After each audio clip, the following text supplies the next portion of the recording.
The following special movie presentation is brought to you full-length and commercial-free by the Trinity Broadcasting Network and is made possible by your love gifts and telethon pledges.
Time is it?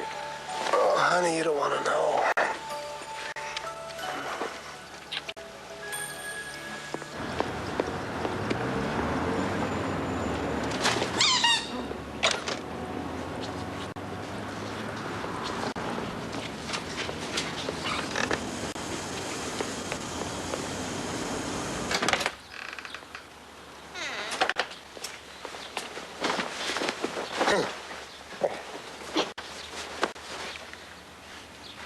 You awake, Dad? I am now.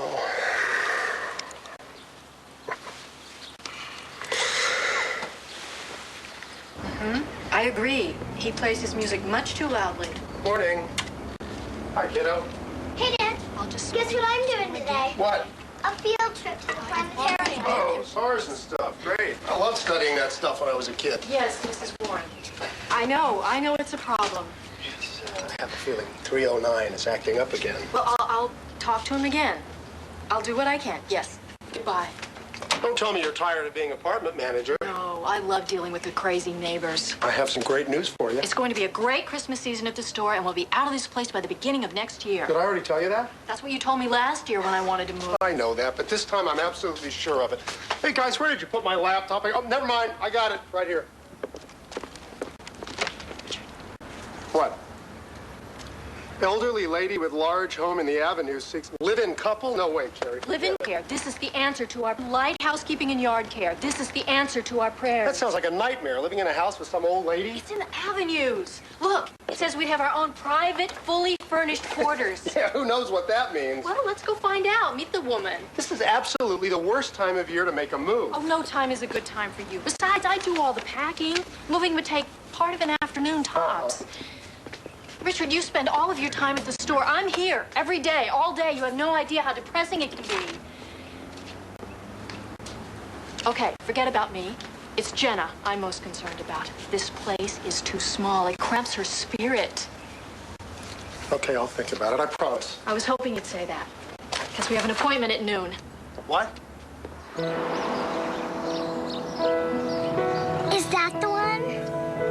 That's 150 Grand Avenue. We're looking for 141.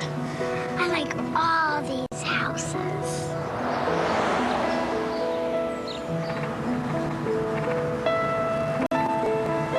That's it.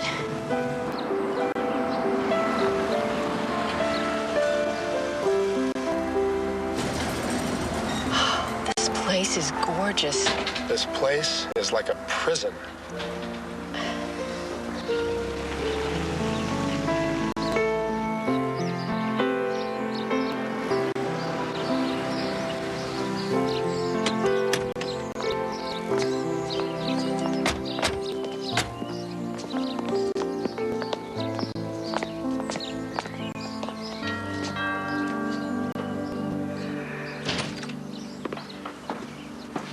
Hello. You must be the Evans family. Yes, I'm Richard Evans. This is my wife, Carrie. Hello. It's our daughter, Jenna. Hello. My name is Stephen Hoover. I'm Mrs. Parkin's lawyer. Please, come in.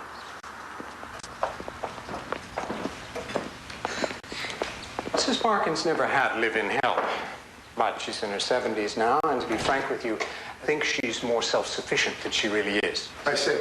I worked for Mr. Parkin for many years. Since his death 14 years ago, I've continued to give Mrs. Parkin advice, legal and otherwise. It took a while, but I convinced her this was in her best interest. So it wasn't Mrs. Parkin's idea to have somebody come live with her? Not altogether. Tell me, how did Mr. Parkin make his fortune? Hard work. Mrs. Parkin, the Evanses are here.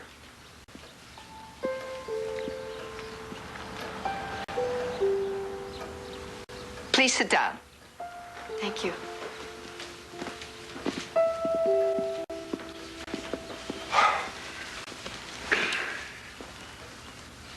Would you care for some peppermint tea? Yes, thank you. None for me, thanks. I don't care for tea. Mr. Evans, do you have any idea how many species of tea there are? No, I'm afraid I'm not up on that. 600, placed in about 30 genera. Interesting. Thank you. Are you from this area? We moved here from Seattle 2 years ago. We immediately fell in love with it. It's such a wonderful place to raise a family. This is your only child? Yes. I'm in kindergarten. Before we begin the interview, I would like to discuss the nature of the arrangement. As the ad stated, I need someone to prepare meals. I don't eat breakfast, but I would expect brunch to be served at 11 o'clock and dinner at 6 o'clock. My laundry is done twice a week, on Tuesday and Friday, and the bedding changed at least once a week. As for the outdoors, Mr. Evans, Yes, ma'am. you will need to take care of the leaves in the autumn, and all the pathways must be kept clear in the winter. All other household maintenance I hire out. That's doable. In exchange for this service, you would have the entire south wing. Is this overall arrangement agreeable with you? Yes, absolutely. Very well. Now, I would like to ask you some very important questions. Do either of you smoke? No. Good. I don't permit smoking in the house. Also, I do not permit loud music. Well, I left all that behind in college. But Jenna here now, she plays those Mother Goose records so loud that the neighbors have to call the cops. Dad! Well, kids will be kids. Do you have any children, Mrs. Parkin? No, I do not. Well, I was just kidding. We're really very quiet, aren't we, honey? Yes. Are you currently employed, Mr. Evans? No. I'm an employer. I have my own business. It's called the Ski Company. Maybe you've heard of it. No, I haven't. Have you ever skied? Mrs. Parkin is the one asking the questions, Richard. That's quite all right. I have never skied, Mr. Evans. The thought of flying down a mountainside on 2 narrow pieces of wood has never appealed to me. Sorry. Do you have any references? Yes. I am the apartment manager for our building. It allows me to stay home and spend more time with our daughter. But we're ready for a change, aren't we, Richard? Yes, very much so. As I have told all of my applicants, there will be a trial period of 1 month. Thank you all for coming. I really like this house. Yes, Mrs. Parkin, I was an architectural history major in college, and this home, it's truly beautiful. I will let you know as soon as possible. Oh, am I glad to get out of there. Oh, that was a disaster, wasn't it? Thanks to you. What do you mean, thanks to me? I can't believe you said that about me, Dad. I was joking. Why do you always have to do jokes, Richard? Oh, come on, Carrie. It's a beautiful house, but I mean, why on earth would you want to live with that woman? She has no sense of humor. There's no way she could relate to Jenna. She's never had kids herself. Well, I can tell you this. I know people, and she's not as tough as she seems. Well, I know people, too, and she needs to strap on 2 narrow pieces of wood and fly down the side of a mountain. Something, anything. Don't worry, Mom. We'll find another place to move. Richard, you gotta hear this. An unseasonably early Canadian cold front continues to move eastward over the northern part of the country.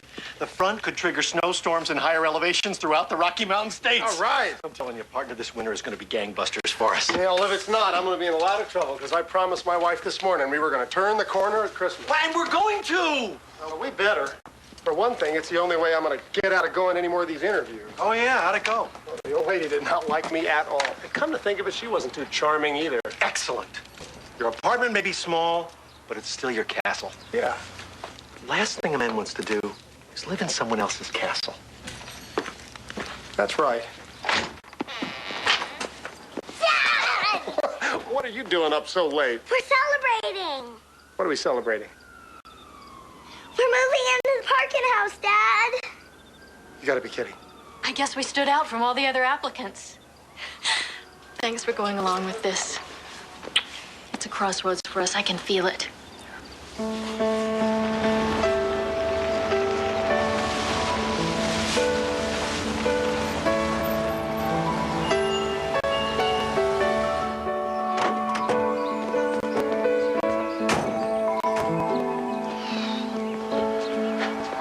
At least it's a big castle. You mean to tell me this woman lives here all by herself? Not anymore.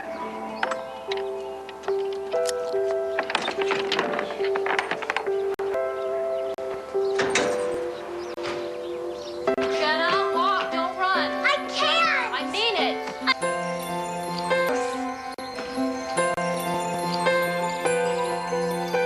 You just lay here and take a nap, and we'll have a tea party this We afternoon. need a map to know where we're going. This place looks like a museum.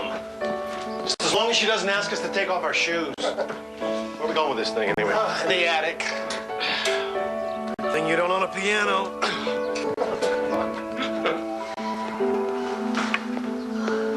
Carrie, Yes, Mrs. Parkin. after you settle in today, we'll need to discuss brunch and dinner menus. Yes, ma'am. You never discussed the brunch and dinner menus with me. Thanks so much, George. Okay. Just don't ask me again. I've done my good deed for the year. Now, I leave you with Brunhilde. Oh, here. And him. Oh, thank you. See you guys. Bye. Thanks. Okay, let's finish up. See, that didn't take so long. Yes, let's get these things inside. Come on. Oh, what have you got in here?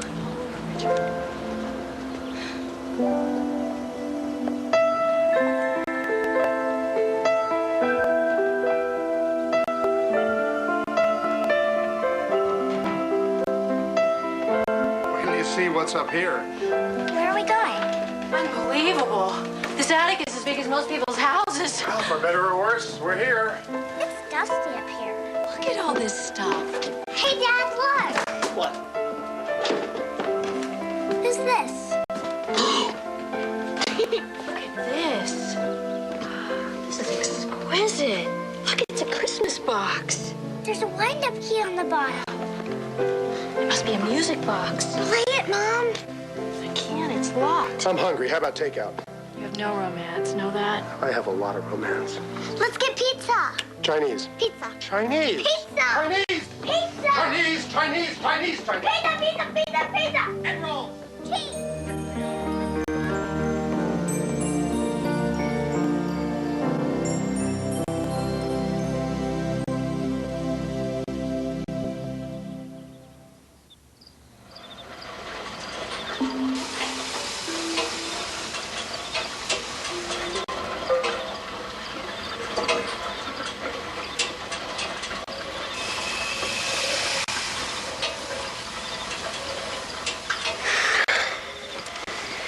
This is such a great place. You'll get used to it.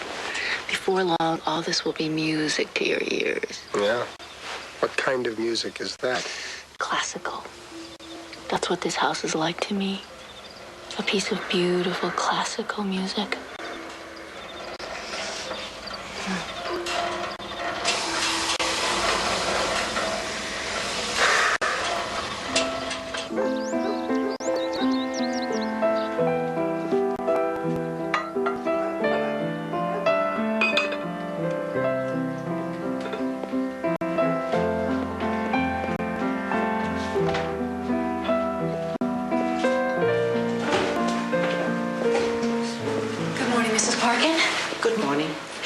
Today. Fine, thank you. Good.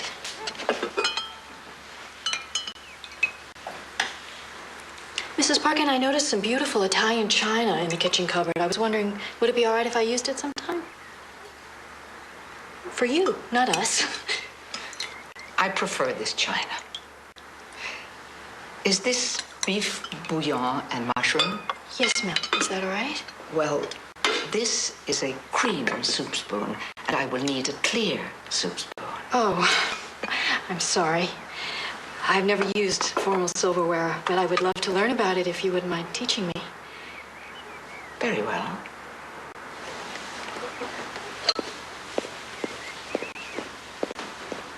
Well, there's no doubt that for a beginner, that's the right brand. But I'll tell you, sir, if your son's friends are going to be hitting the slopes, chances are they're going to be on these snowboards here, and he's going to want one of those. Richard, phone call for you. Excuse me just a moment. George, would you take care of that gentleman for me? Thank you. So, we're looking at snowboards. Hello? Well, yes, sir. Yes, sir. How are you? Well, fine. It's good to hear from you. What can I do for you? Really? Well, you bet I will. I will, of course. I'll check my schedule, and as soon as I can nail down a date, I'll call you. Well, this is great. Thanks for calling. Bye. Who was it? Oh, that was just our man in Park City. Yeah, so what did he want? No, nothing. He just wants to know how soon I could get there to meet his partners. Yes!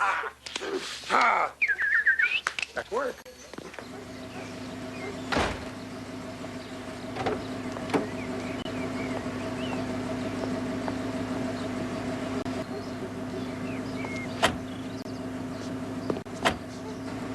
Where do you think she goes, Mom? I have no idea.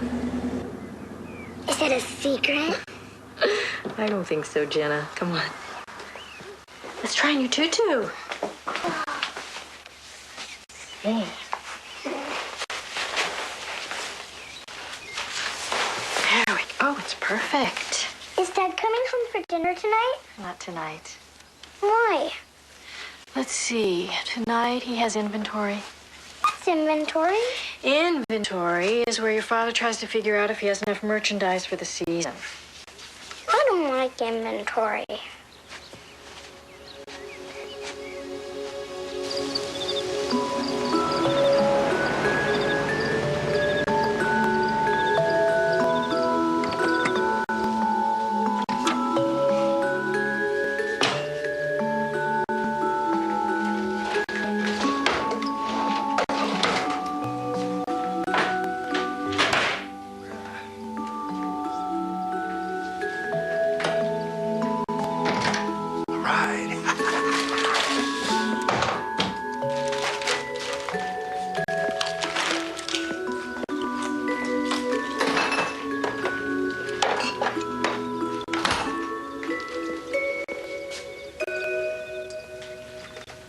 Hello, Miss Parkin. I'd love to stay and chat, but it is getting a little bit late, and of course, you know, work begins early tomorrow. Mr. Evans, you entered by the north gate when you came home tonight. The north gate? Yes, I did. I would prefer you to use the east gate. The north gate is directly under my bedroom, and I'm a light sleeper. Oh, of course. I'm sorry, I didn't mean to wake you. East gate, no problem. And please, park your vehicle by the garage. I noticed that you left it by the front door. Park by the garage, use the east gate. Anything else? Will you be coming home this late every evening? Well, more than likely, yes, I will. We're getting towards the busy season. I hope that isn't a problem. I hope it isn't either.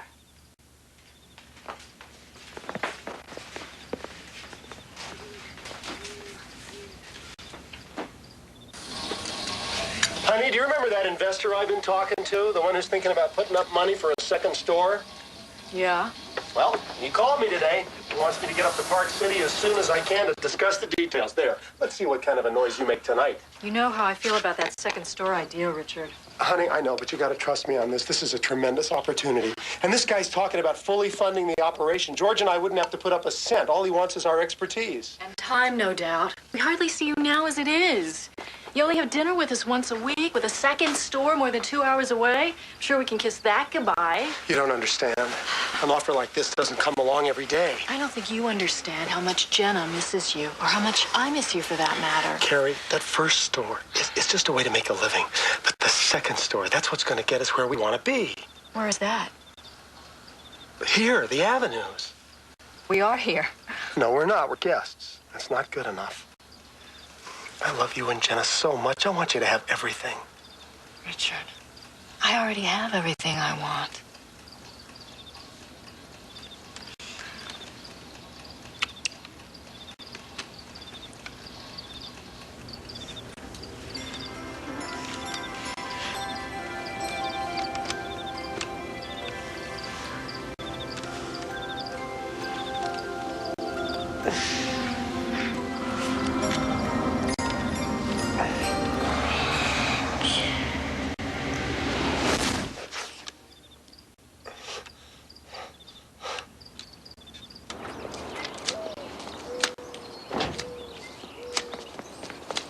Good morning, Mrs. Parkin.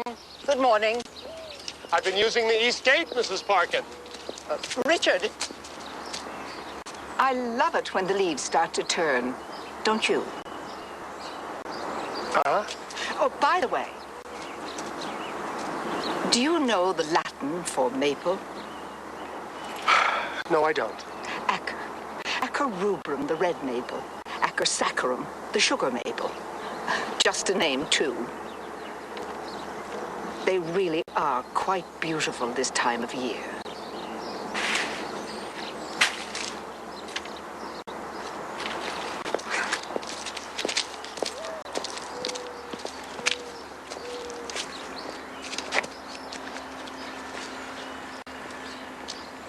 So instead of saying, would you please rake the leaves, she says, do you know the Latin for maple? That's just her way. It's a very strange way, if you ask me. I gotta tell you, she's giving me the willies. Every time I turn around, I'm running into her.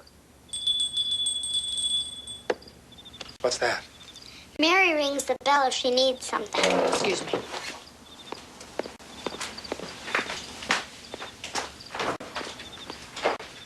So how's our new landlady treating you?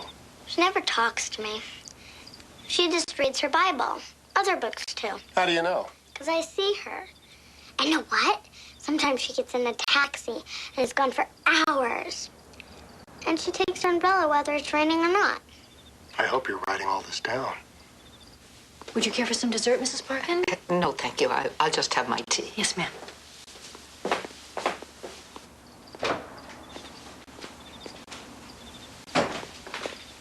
I like this setup. The lady of the manor on that side, the servants on this side. Mary is a lonely woman who, from what I can tell, doesn't have anybody in her life. I don't mind putting up with her idiosyncrasies. She certainly has a few, that's for sure. It's sad, actually. Nobody ever calls, nobody ever visits. I can't imagine why. And I've noticed another thing. There are no pictures in the house. No family photos, nothing. It's as though she doesn't have a past. Mom says Mary just needs friends, and we're it. Lucky us. Sorry.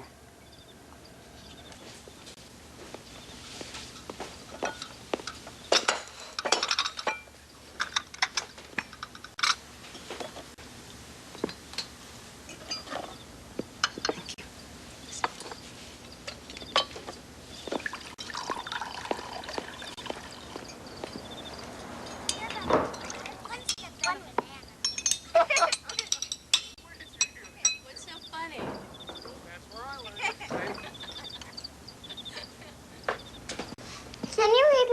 story, Daddy? Not tonight, honey. Please. Nope, it's already past your bedtime. Just a short one. No, come on. Under the covers. Please. Let's go. Nope, Please. nope. Oh. Okay, Janet. All right. Just one. Just one, that's all. Okay, scoot over. Let's go.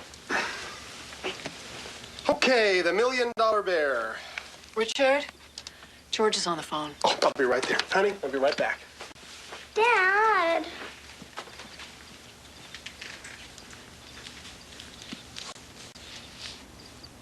Oh, you gotta be kidding me. We gotta have that shipment by the 20th. Well, no, wait a minute. Give me his number. I'll talk to him and I'll call you right back, okay? What is it?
So you keep having the same dream night after night? Yeah, this is your kind of stuff, isn't it? I think it's really interesting. Actually, I'm jealous. I've never had a recurring dream. I'll tell you what, you can have mine. So does the angel say anything to you other than Richard? No, she's just waving. Waving? Yeah, you know, beckoning. Beckoning. Oh, that's good. I hate to spoil your fun, Carrie, but it is just a dream.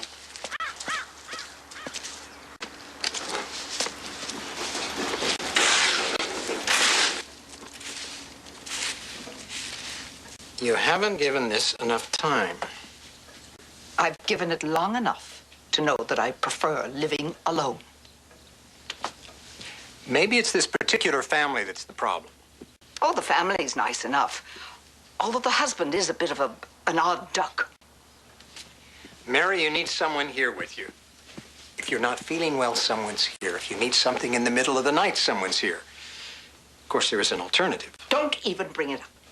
I'm not sure why you want to stay in such a large house. Because it is my home. There are some very fine retirement facilities. I don't like old ladies and bingo. Then my suggestion is you try to make this arrangement work as well as possible. You owe the Evans family 30 days. At that point, if they're not working out, we can try someone else.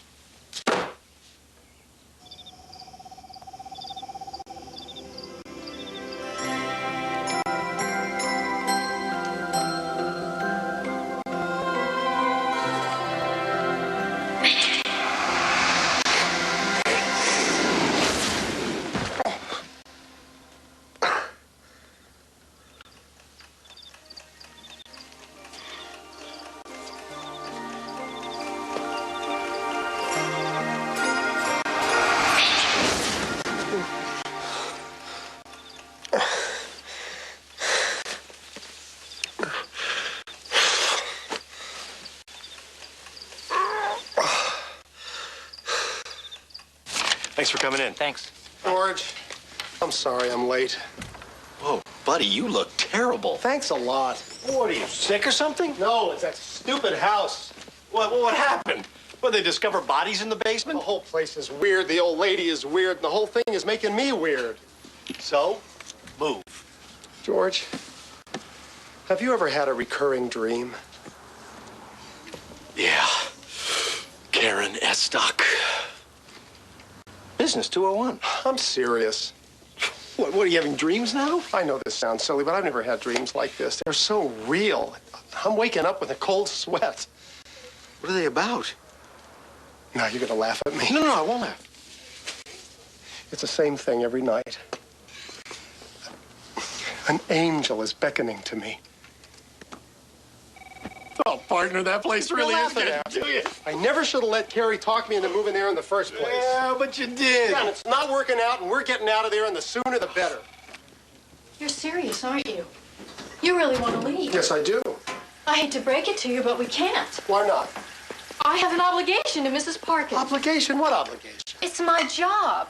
I'm sure that's something you can understand. Well, yes, it is, and I'll tell you what. Your job is affecting my job. Oh, are you saying your work is more important than mine? No, I'm not saying that. I simply would like us to move to a place that we all feel good about. Well, I'm sorry, Richard. The only way we're going to move is if Mrs. Parkin kicks us out.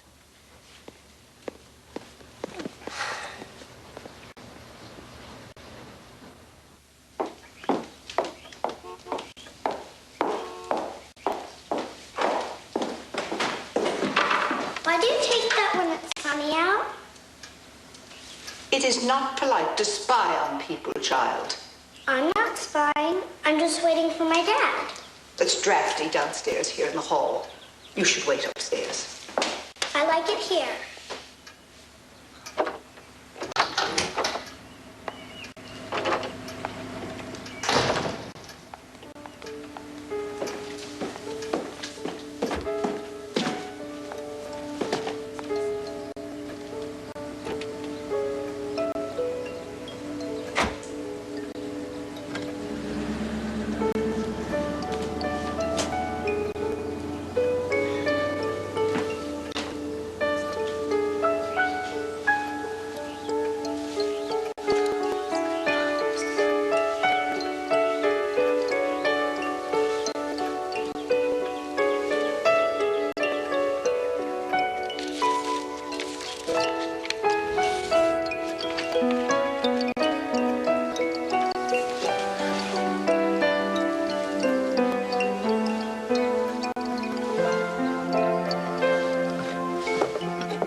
What makes you think Jenna did it?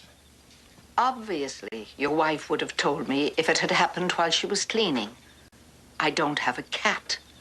It is the only possible explanation, isn't it? What about a ghost? I'm just kidding, Mrs. Parkin. I'll speak to Jenna. I would appreciate that. Thank you. I still don't understand why she didn't come to me about this. I'm the one who's here all day. Well, she's old-fashioned. The man's the head of the household. Carrie? I know this isn't really a good time, but I gotta go to Park City tomorrow. You're kind of letting me know about this at the last minute. I told you I was aren't gonna have to go, but it's just for one night. I'll be back on Friday. Go if you have to go. It's really important. Just don't forget Jenna has a dance recital Friday evening. I haven't forgotten. I'll be back for that, I promise.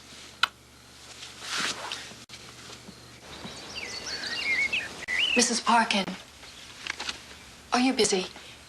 I mean, do you have a moment? Yes. I just wanted to tell you how sorry I am about the broken vase. And of course, how sorry Jenna is. This is a little something for you. Jenna worked very hard on it. She knows how much you love books. She would have liked to have given it to you herself, but I'm sure you understand she's a little afraid because of, you know. The broken vase. Yes, exactly. Anyway, she hopes you enjoy it.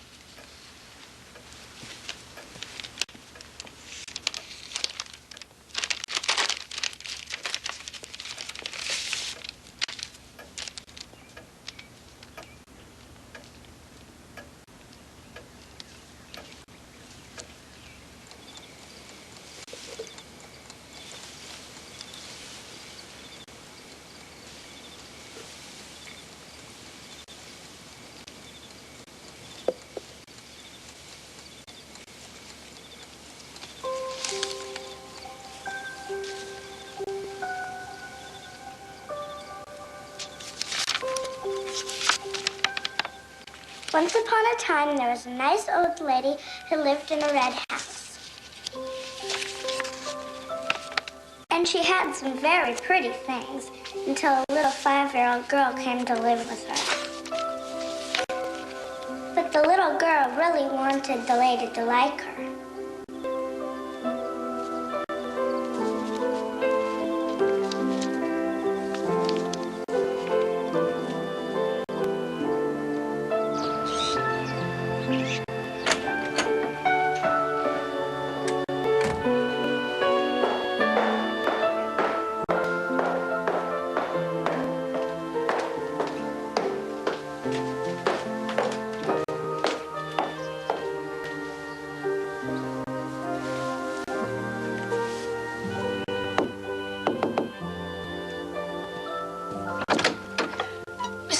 Is something wrong? Oh, everything's fine, thank you.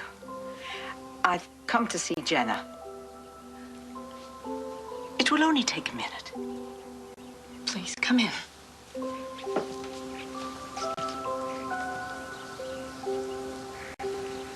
Hello, Jenna. I came to thank you for your very thoughtful gift.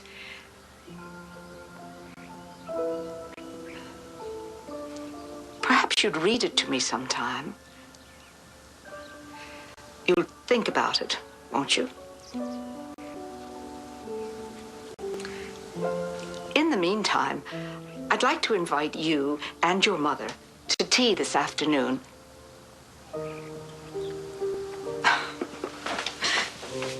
Jenna, it's all right. The truth is, I never liked that vase anyway. Hideous old thing. Now, what about that tea? We accept.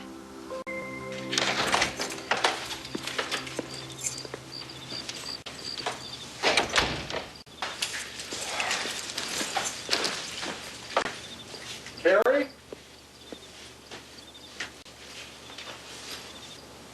Carrie?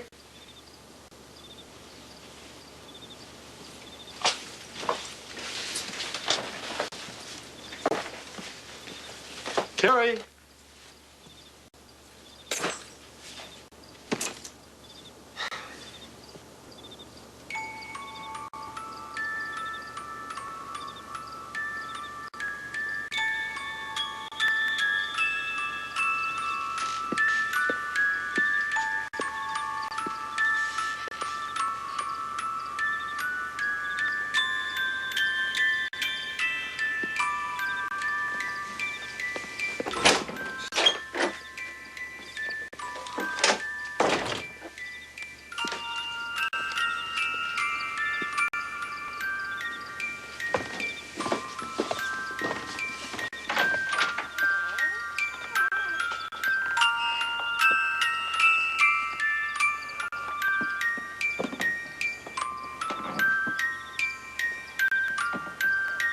Anybody in here?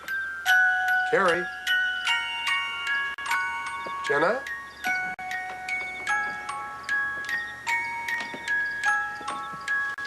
Come on, you two better not be goofing on me.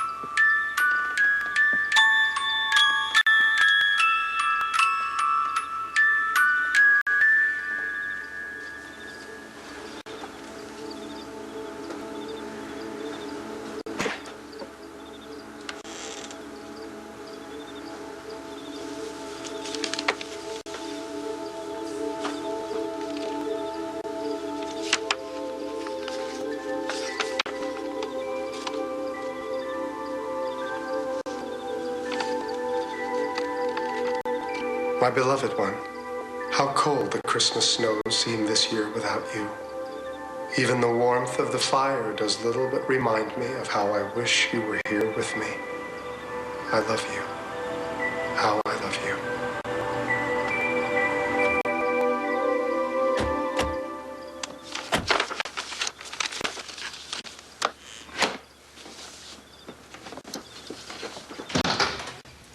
I had a wonderful time. You were the best ballerina there. I had a lovely time, Carrie. Thanks for inviting me. You really made the evening special. Hi, Dad. Hi, kiddo.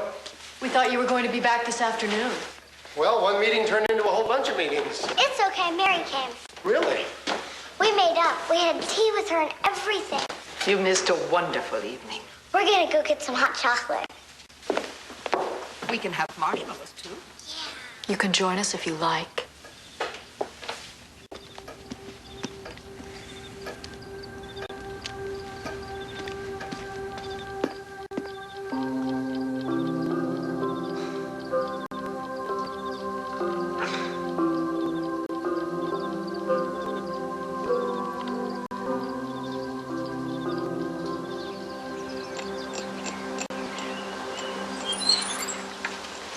Richard, it's so early. What are you doing out here? I couldn't sleep. What's wrong? If it's about last night, I'm sorry I gave you the cold chills. Has nothing to It's do just- with that. Carrie, there was something very strange that happened here last night before you got back. What? Do you remember that music box you found in the attic? Sure. Well, I heard it. You mean it still works? You could say that. I was downstairs looking for you before you got home, and I heard music playing, and I followed it up to the attic, and it was coming from that box. And as soon as I got up to the box, the music stopped. Did you move it? No. Well, somebody must have moved it. But the strangest thing about it is that the music that's coming from the Christmas box and the music in my dreams is the same. Now, I know that makes me sound like I'm crazy, but either I am going crazy or there's something very weird going on in this house. Maybe you shouldn't think of it as weird. Well, that's easy for you to say. You're not the one who's been having the dreams and hearing music. Richard, what if all of this isn't a coincidence? Hey, what do you mean by that? Well, what if we were meant to come to this house? I know you don't want to hear that. I know you'd like to get as far away from here as you could. You got that right. But think about it. Maybe there's a reason we're here.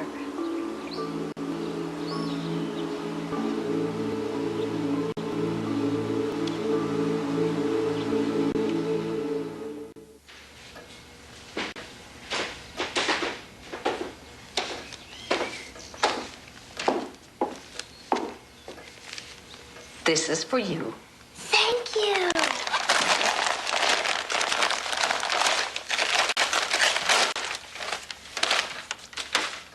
A new bear. Well, actually, he's a very old bear. Where'd you get him? Jana, you never ask anybody where your present came from. I'm gonna name him Henry.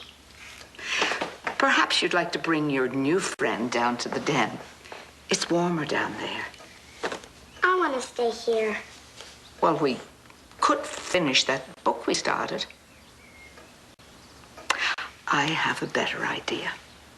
Perhaps your father could read it to you when he comes home.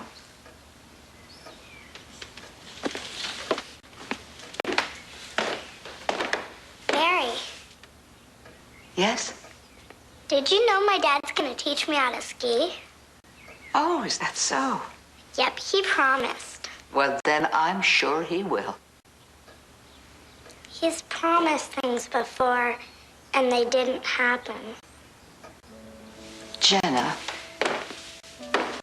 you must understand that starting a new business needs a lot of hard work and a lot of time. Is work better than here? No. No place is better than home. Then why does he want to be there instead of here?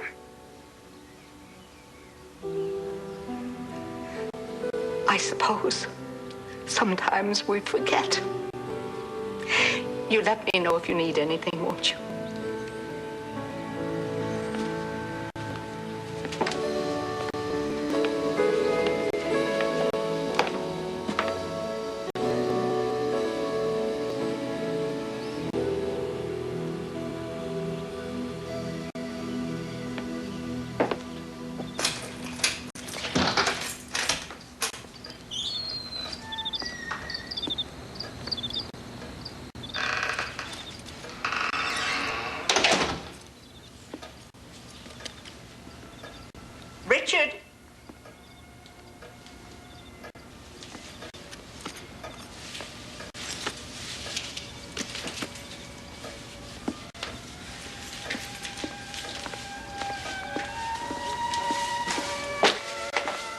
Mrs. Parkin?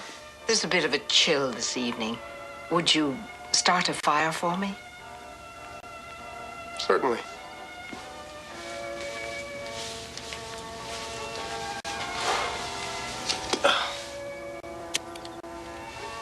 Richard, do you know who the Greek god of fire was? No, but I have a feeling you're going to tell me. Hephaestus, son of Zeus and Hera. There. Will that be all right? Yes, thank you.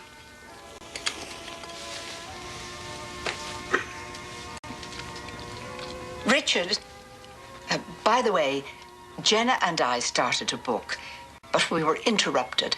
I told her that I was sure you'd be happy to finish it when you got home.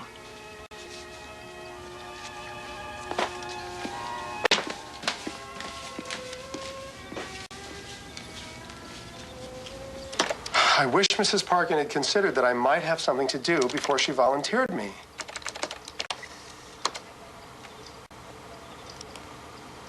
What? I didn't say anything.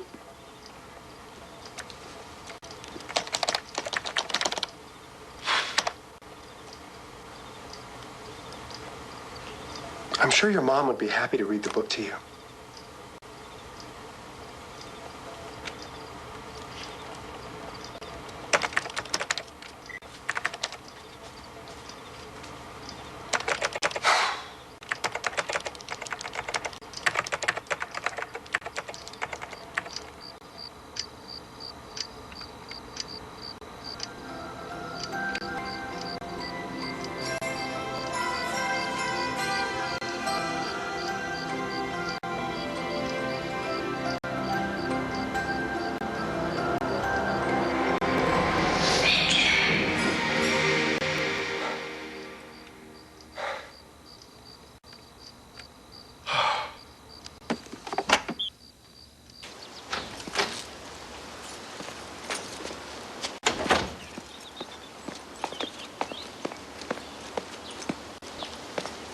Good morning, Richard.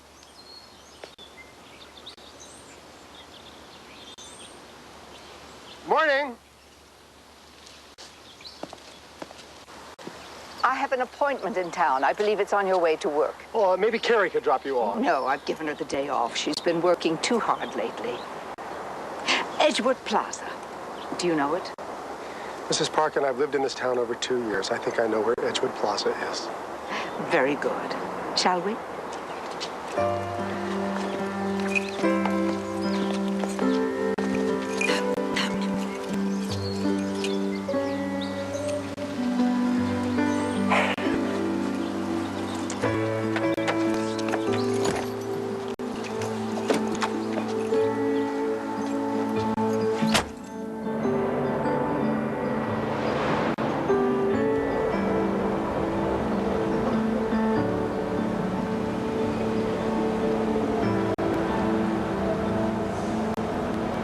I've lived here all of my life. When I was young, these decorations went up a couple of weeks before Christmas. Then they started putting them up just after Thanksgiving. And now, we don't even get to enjoy Thanksgiving. They're so busy selling Christmas. You can pull over here.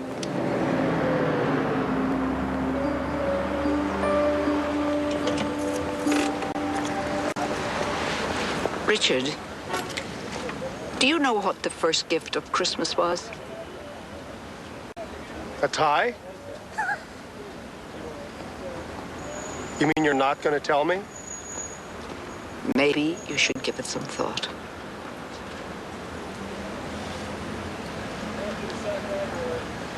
The door.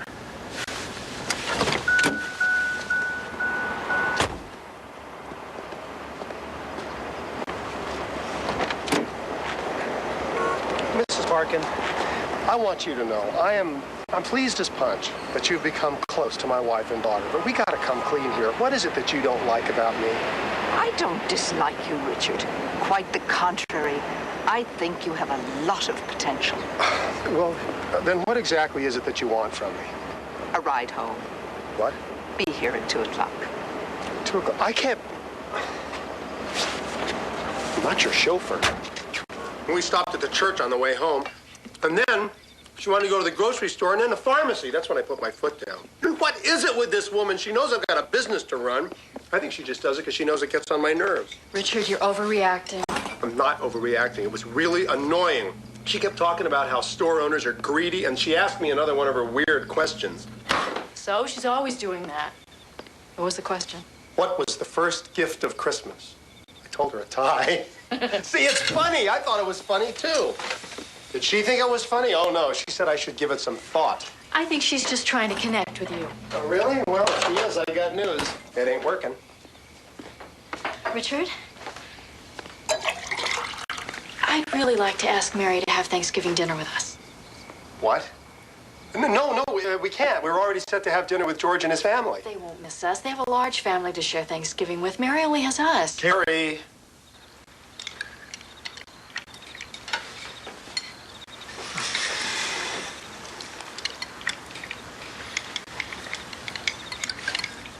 This is an excellent dinner, Carrie. Thank you. Yes, it's terrific.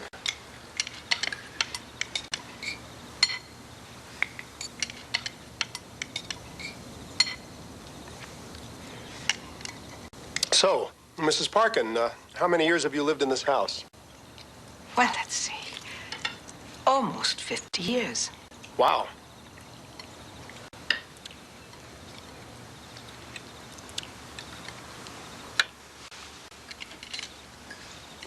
Thank you.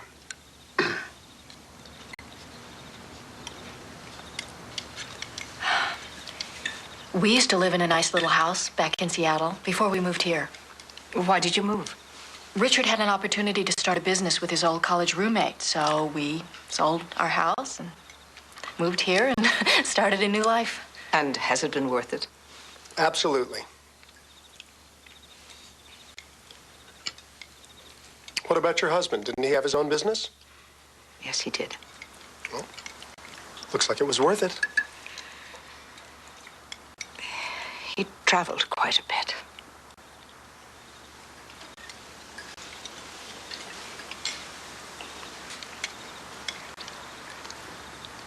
When are we going to get a Christmas tree? This dinner conversation is boring you, isn't it? Oh, Jenna. I think Jenna is right. It's time to start thinking about a Christmas tree. What do you say we go next Wednesday at 3 o'clock? How will that be for you, Richard? Well, I'll have to check my schedule.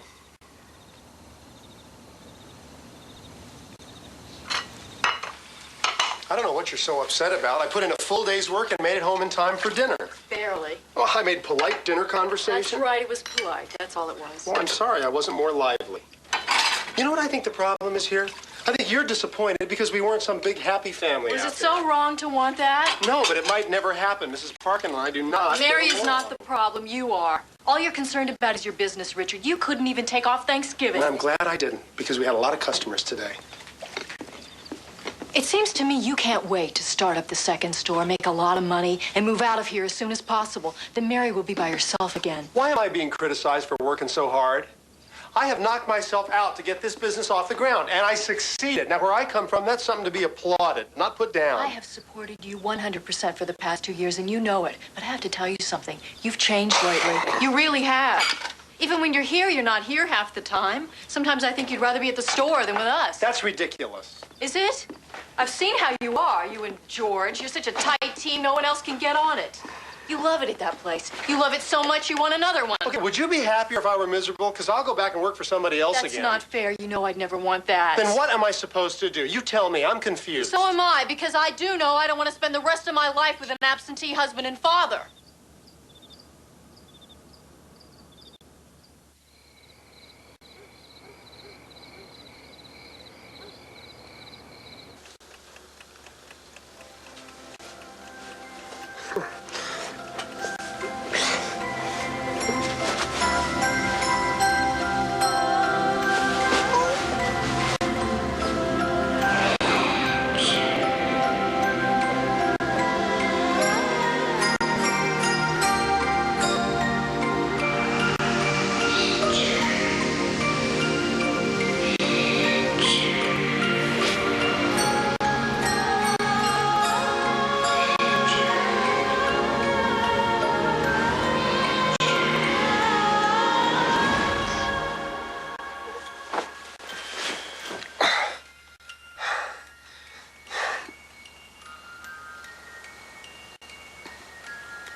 Carrie, do you hear that?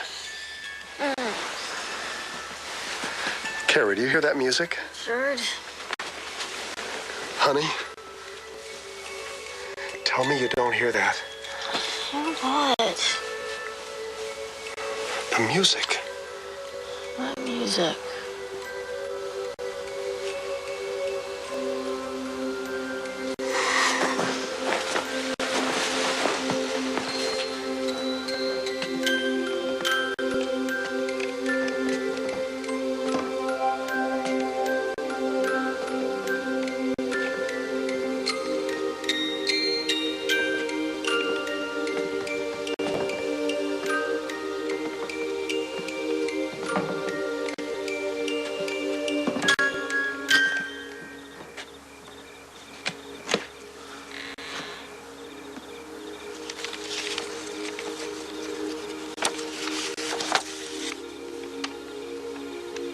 My beloved one, another Christmas season has come, the time of joy and peace. Yet how great a void still remains in my heart. They say that time heals all wounds, but even as wounds heal, they leave scars, token reminders of the pain. Remember me, my love. Richard, it's 3 a.m. What on earth are you doing? I can't believe you were reading Mary's personal letters. I didn't go up to the attic in order to read her letters. And the letters aren't the issue here. What's important is that I'm hearing music and you're not. Mom? Oh, did we wake you, honey? I woke up because Just one second, Jenna. It's the end of the line for me, Carrie. We got to get out of here. This house is definitely not good for me. Dad! Oh, honey, we're in the middle of something here. Since we moved here, I haven't had a decent night's sleep. I feel like I'm sleepwalking all the time. Mom! What, baby? I just had a dream about an angel.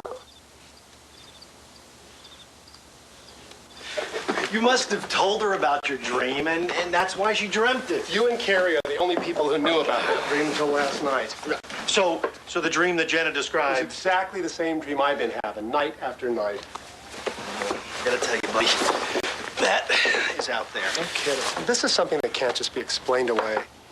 So, what are you gonna do? I don't know.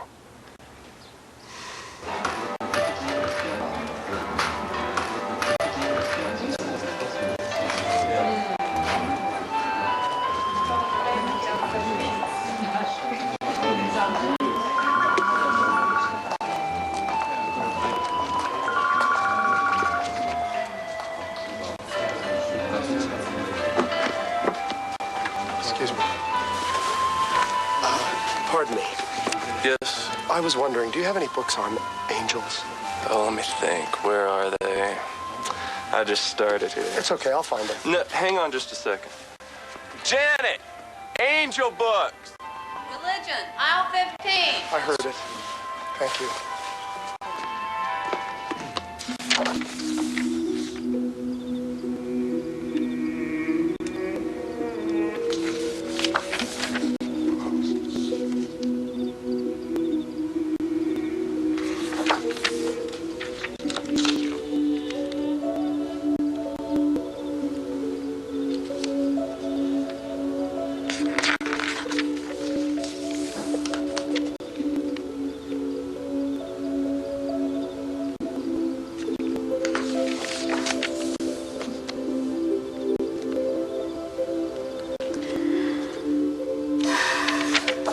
Angels, heavenly spirits with wings, which signify travel between heaven and earth.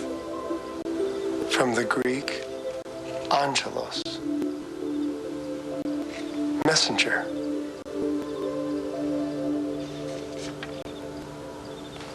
Okay, all right, let's pretend, and I'm not saying I believe this, but just for the heck of it, let's say there is some reason that I'm having these dreams. What could it possibly be? And what about that Christmas box? And what about those letters? I can't decide if she wrote them or if they were written to her. I don't think you should read any more of those letters. Well, I don't intend to, but you want to know what I think?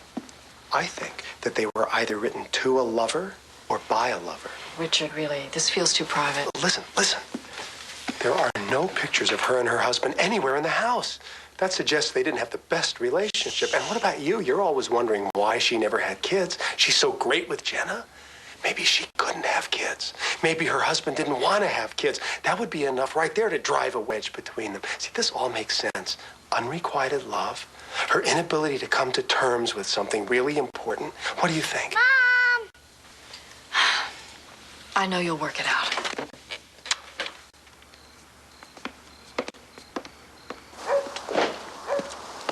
Good morning, Richard. Hello, Mrs. Parkin. How was your walk this morning? Well, I'm a little tired today, so I decided to come back early. Oh, by the way, we'll see you at 3 o'clock this afternoon. 3 o'clock. Yes. We're going to get a Christmas tree, remember? I'm sorry. I'll have to pass. But you promised your daughter. No, I never promised her. I said I'd check my schedule. Well, perhaps 4 o'clock would be better. That would give you more time to do whatever it is you do. Mrs. Parkin. I promised Jenna that I would go. And I am going. 4 o'clock it is. Wonderful. She's so sneaky, you know. I don't appreciate that, the way she puts me on the spot. Well, I never could have gotten you to take off work to come here.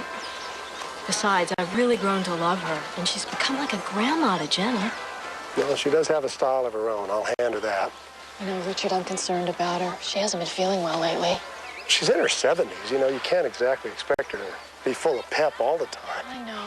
She did go out yesterday, same as usual, every Tuesday, rain or shine. I offered to drive her, but she didn't want me to. Do you have any idea where she goes? I don't know, but I don't dare ask. Mary's given me a few glimpses into her past, but most of it's a closed book. Dad! What? I found the best, absolutely best Christmas tree. Come on. You did? I want this one. Oh. Oh, no, that's terrible.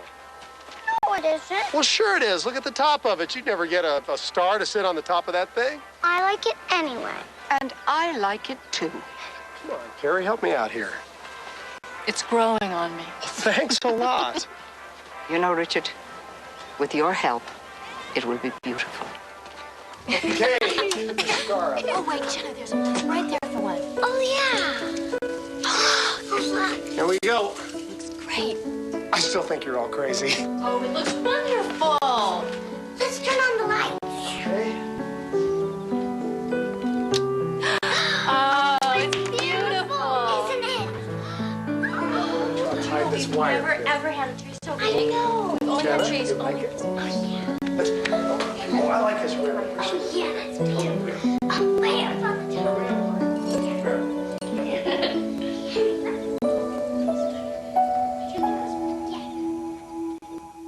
Thanks very much, Frank. Richard, I could use a little help here. I'll be there. Carrie, I don't see what the big deal is. She's never done this before. She's going out all the time. That's every Tuesday. This is Thursday, and she's been gone longer than she ever has. I've looked everywhere for her. Okay, so tell me, what is it you want me to do?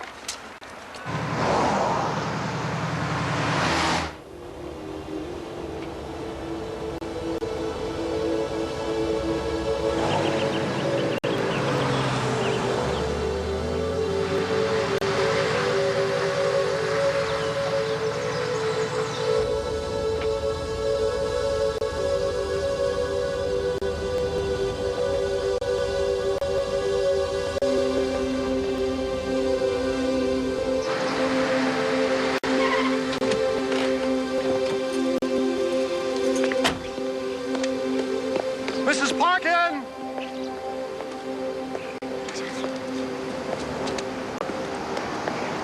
Mrs. Parkin!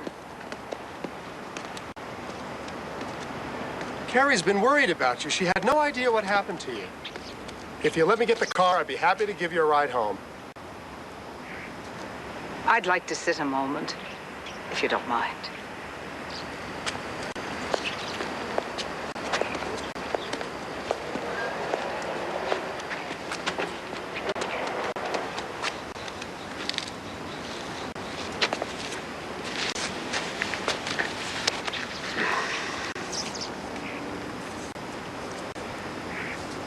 You okay? Oh, fine, thank you. And you? Oh, I had to go all over town looking for you. Oh, I'm sorry if I troubled you. Mrs. Parkin, I can't help but wonder. Of all the people who applied for this position, how come you picked us? You and I aren't exactly birds of a feather. You remind me of my husband. Excuse me for asking, but is that good or bad? Depends upon which year we're talking about. Portrait in your attic, is that him? That was a bad year. I never liked that portrait. It always struck me as being so pompous. Does make him look like a stuffed shirt. He wasn't always like that. When David and I were first married, we were like any other young couple, full of plans and excitement for the future. But unfortunately, people can change. David did. He started to travel more and more, made lots of money. And the more success he had, the more he wanted.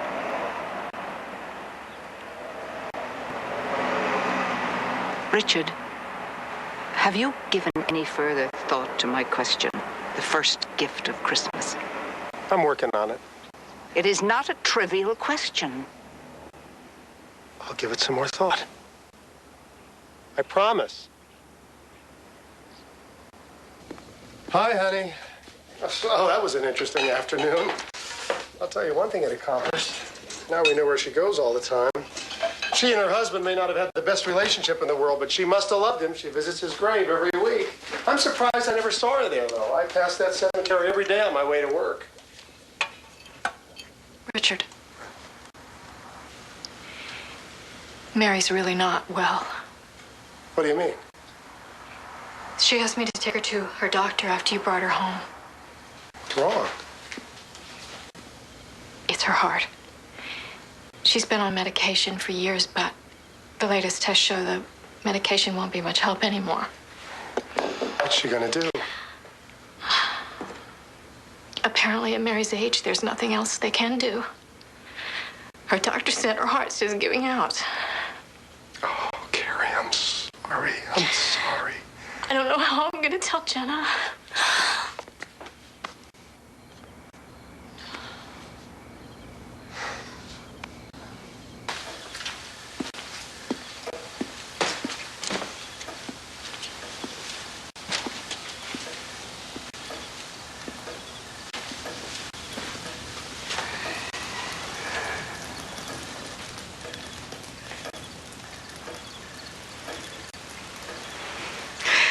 Now, don't start feeling sorry for me. I just want you to know if there's anything we can do. I take comfort in knowing that Carrie and Jenna are here.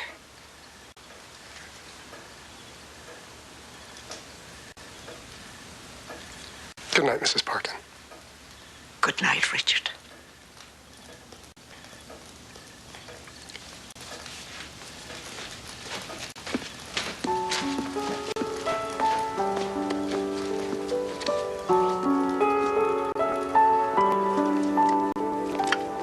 The ad starts running Tuesday.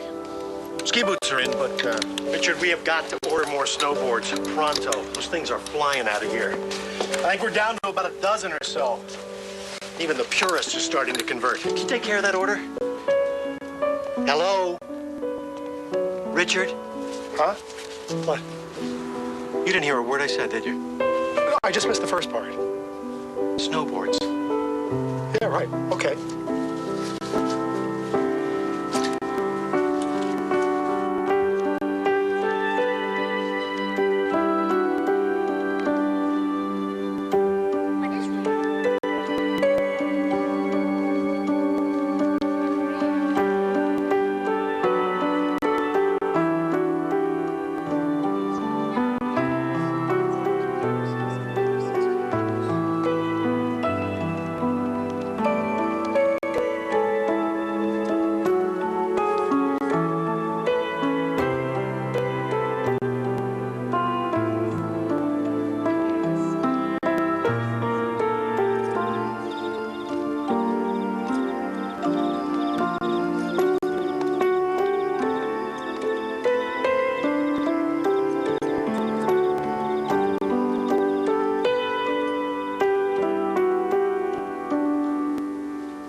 eating dinner with us anymore. She doesn't feel up to it, honey. May I be excused, please?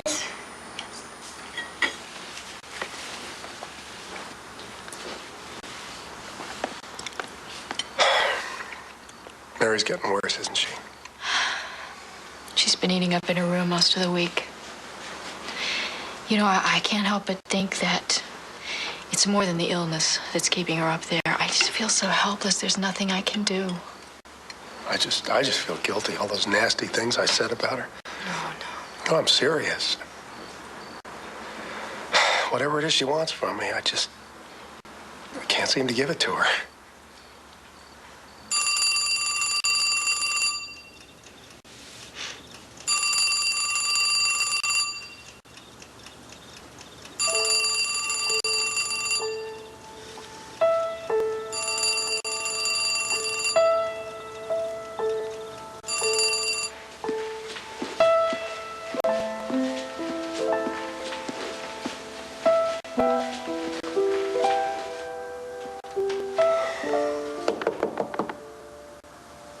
Yes?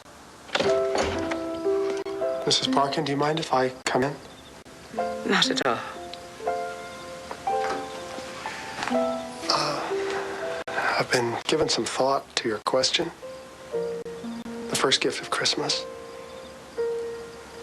I know what it was. It was love.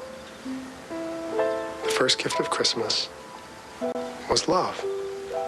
That's a beginning, Richard. Mrs. Parkin, why is it so important to you that I get this thing?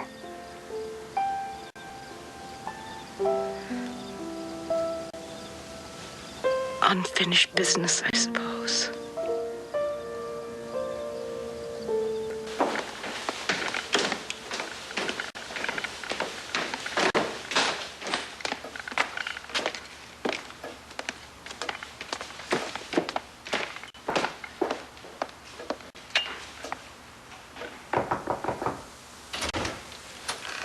It's so cold today, Mary. I've made us a nice pot of vegetable stew. Mary? Mary!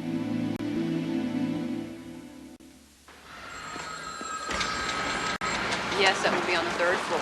Absolutely.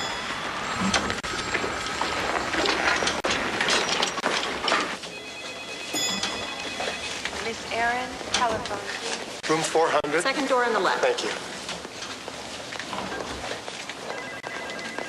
Dr. Hensel, to surgery, please.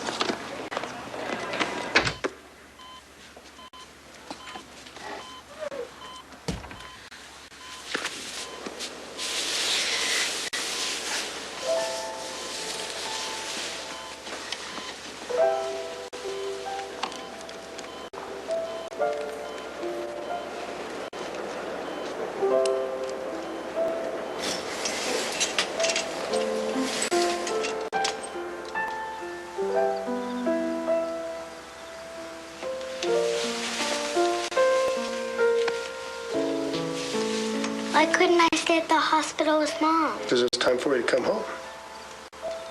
Is Mary going to be home for Christmas? No, honey, Mary's very sick. Is she going to die? Yes. Jenna, I'm afraid she is. I want to give Mary her Christmas present early. I think that's a nice idea. Come on, honey. It's time for bed. Dad, do you believe in angels? Well, I've never seen one. Not a real one, anyway. Does that mean anything you don't see isn't real? No. No, that's what faith is. What? Well, faith. Believing in something that you can't really see. Like angels? Yeah. Like angels.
Dr. Kaufman, telephone, please. Dr. Kaufman.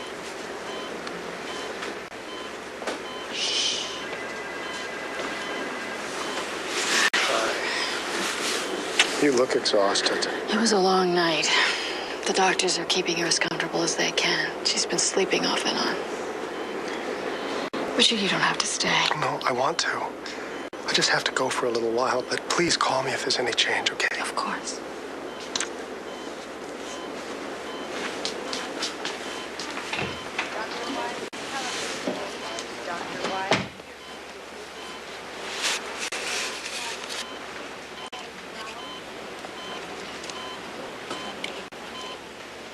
I brought you something, Mary.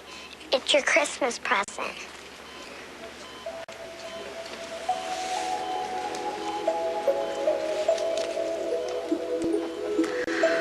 Oh, it's beautiful. Thank you, Jenna. And you too, my dear, for your friendship. It has meant so much to me.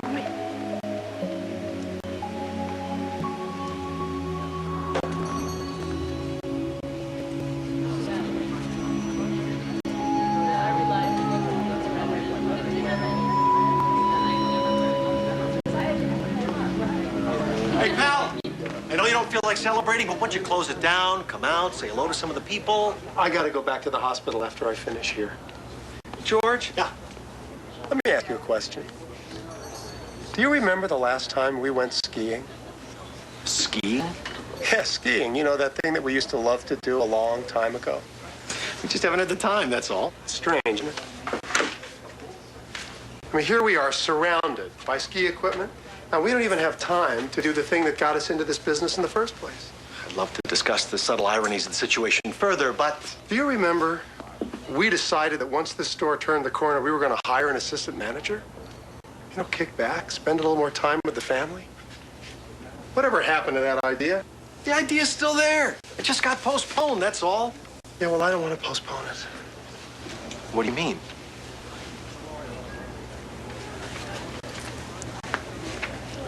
George, I don't want to do the second store.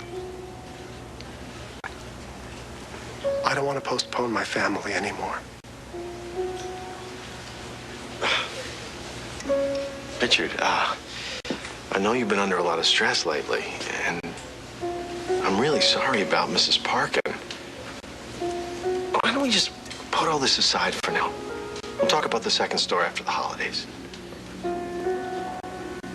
George, what do you think the first gift of Christmas was? A tie. There's the smile I know and love.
My dear Andrea, how I wish that I might say these things to your gentle face.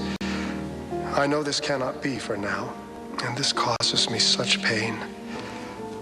Having to give you up has made me finally understand how limitless the love of God truly is, that he could give his only son.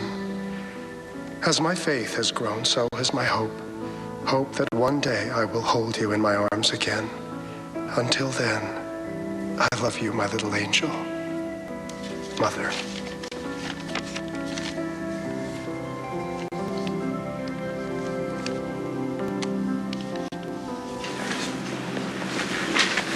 Mr. Hoover. Carrie, Mrs. Parkin had a daughter, Andrea. She was only 5 years old when she died, the same age as Jenna. She wrote the letters to Andrea.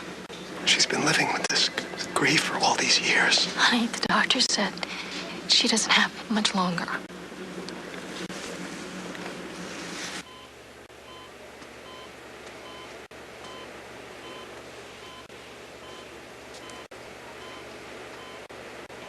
Mary.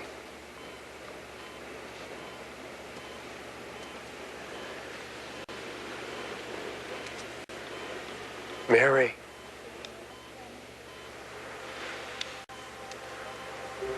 Oh, Richard. Mary, I'm so sorry. I wish you'd told us about Andrea. I understand now, Mary. The first gift of Christmas. It was a child. For God so loved the world that he gave his only begotten Son. Take good care of your family, Richard.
It was Mary's generous wish that we call her home our own.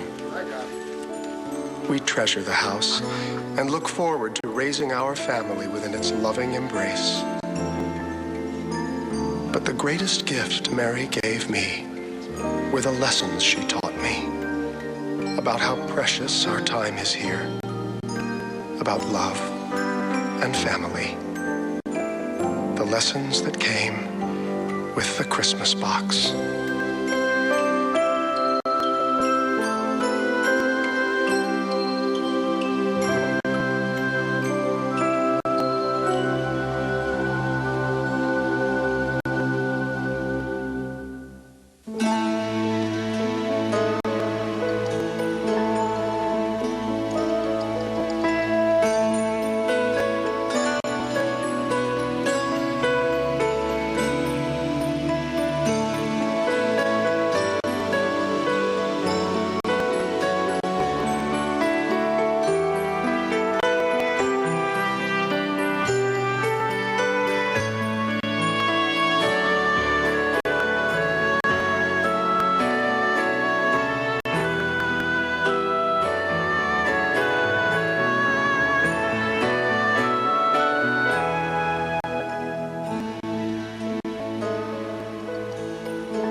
This special movie presentation was brought to you full-length and commercial-free by the Trinity Broadcasting Network and was made possible by your love gifts and telethon pledges. To continue enjoying these movies,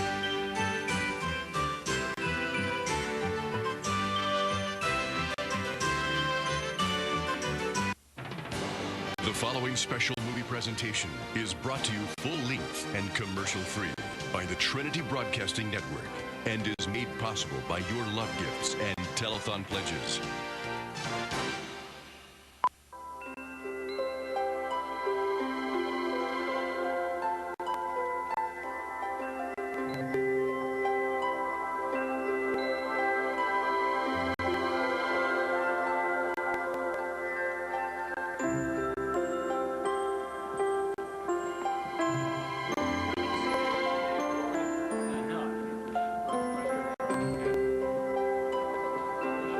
Excuse me.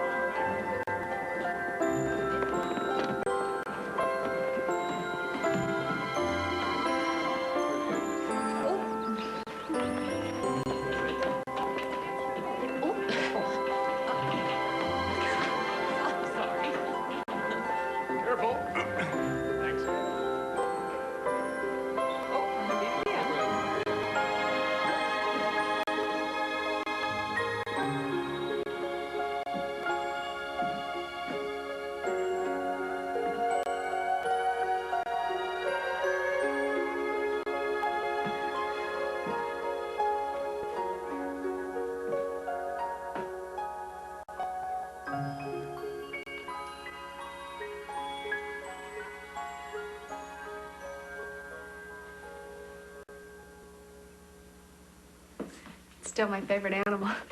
Oh, you dragged this old bear around till most of the stuffing fell out. Maybe skinnier, but I still have it.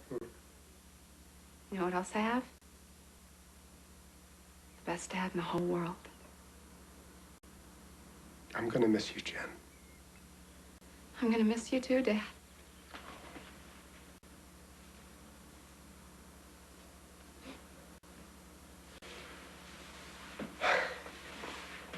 Oh, it's hard to believe it's been 16 years since we moved into this house. Strange thing is, we thought when we were moving in, we were going to be taking care of Mary. It turned out she was the one who was taking care of us. I don't remember a lot about Mary. Just how much I loved it when she used to read to me. Oh, she loved it even more than you did. That's why she left us this house. So you could grow up here and one day get married here. Just before she died, Mary asked me to save this. For you.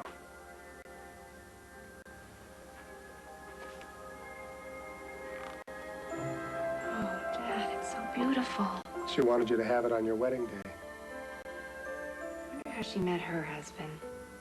You never knew anything about David, did you, Dad? No, just from that portrait up in the attic. But their love story was amazing. They met during the Second World War. The company that David owned had just won a contract to build a scout plane engine for the U.S. Army. So naturally, he was working around the clock to beat his production deadline. Look, boss, yeah. I know you're busy, but we got to do something about the bottleneck. We're redesigning the finishing operation to solve that. You'll have a new grinder by next week.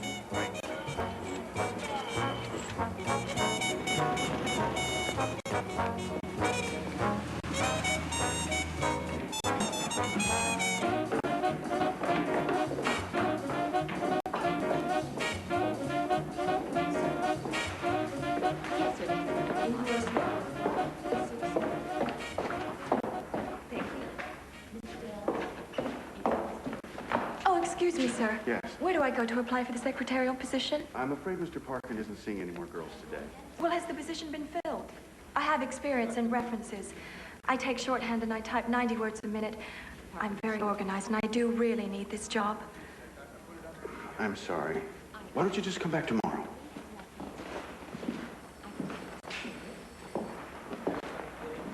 Excuse me. Hello. Are you here for the secretarial position? Well, I was, but I got here too late, so I never got to speak to Mr. Parkin. Well, maybe you still can. No, he's not seeing anyone else today.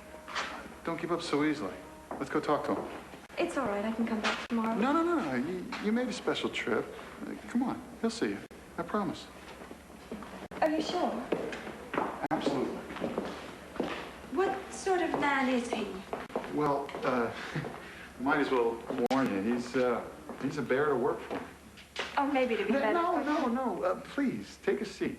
I'm sure he'll be happy to meet with you. How do you know? I'm David Parkin. I'm sorry. You seemed so earnest, and I was just being playful. And I was being foolish. No. Well, let's start all over again. Hello, I'm David Parkin. Mary Chandler. It's a pleasure. It's a pleasure to meet you, Mr. Parkin. The pleasure is mine, Miss Chandler. Please, take a seat. How are we doing? Any better? I brought my employment record. So, what brings you to America, Miss Chandler? Oh, well, after my mother died, my father and I came...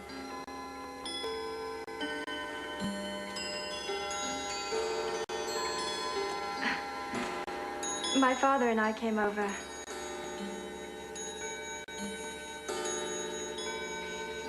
As you can hear, I collect timepieces.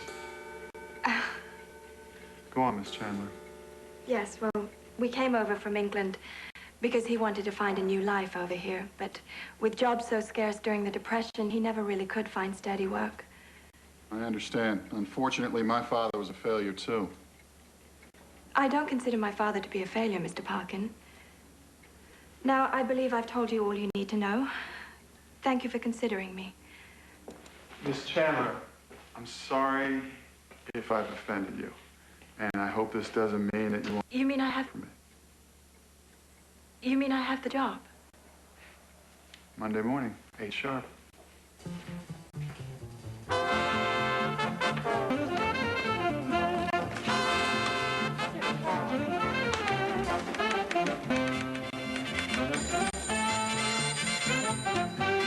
Good morning, Mr. Parkin's office. 4 machines like this actually touch little by little, going all the way up.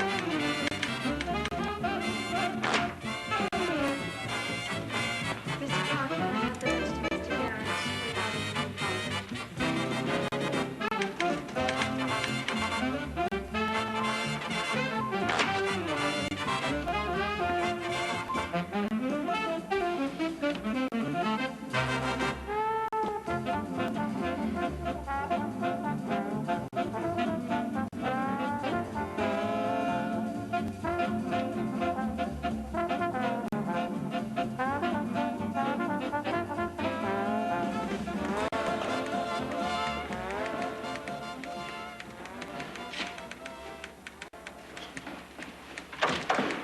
I hear your typewriter in my dreams, Miss Chandler.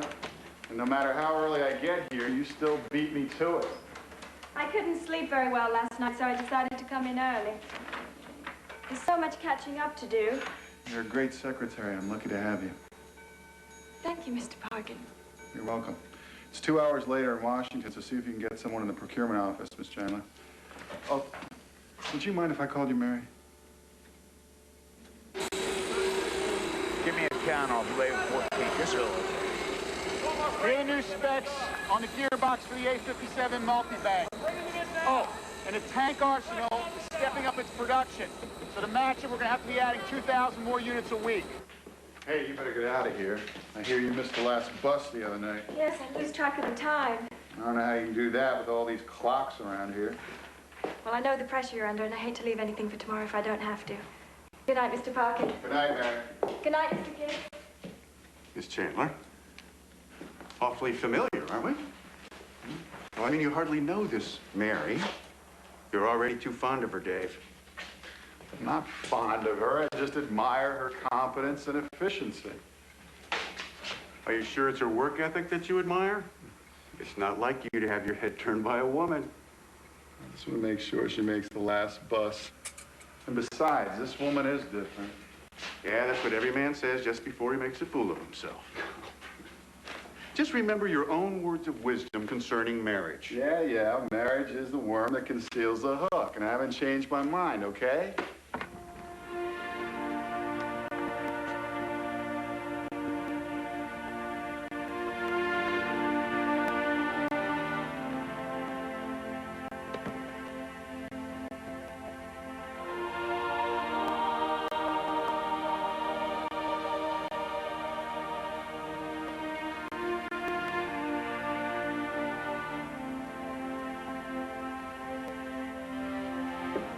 Mary? So, Mike.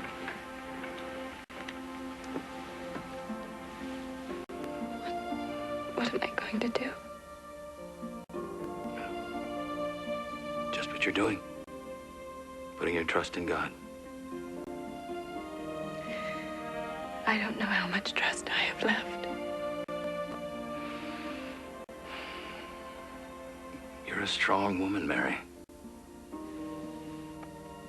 You're gonna be all right.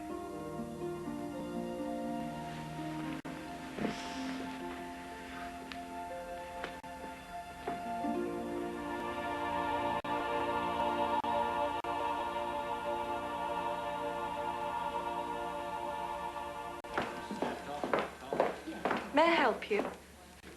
Ah, you must be that English voice I heard on the phone. Yes, Mary Chandler, Mr. Parkin's secretary. Barbara Hayworth. And you don't need to announce me, Mary. David and I are old friends. Miss Hay...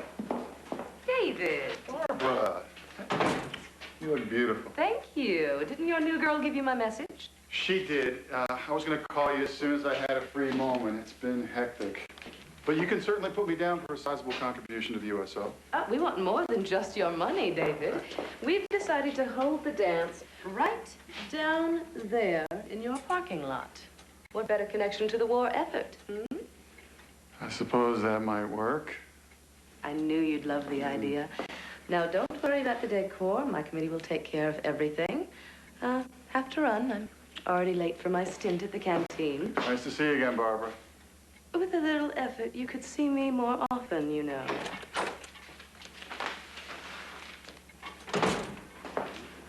You must be looking for the hiring hall.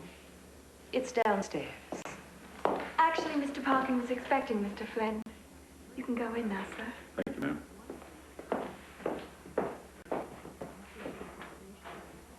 Excuse me, Mr. Parkin. Mr. Flynn to see you. Lawrence. Mr. P. How are you?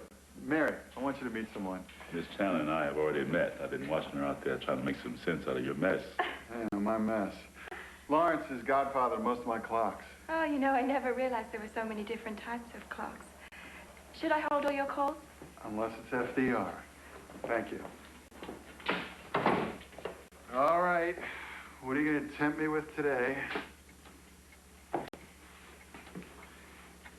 The owner wants $200 for it.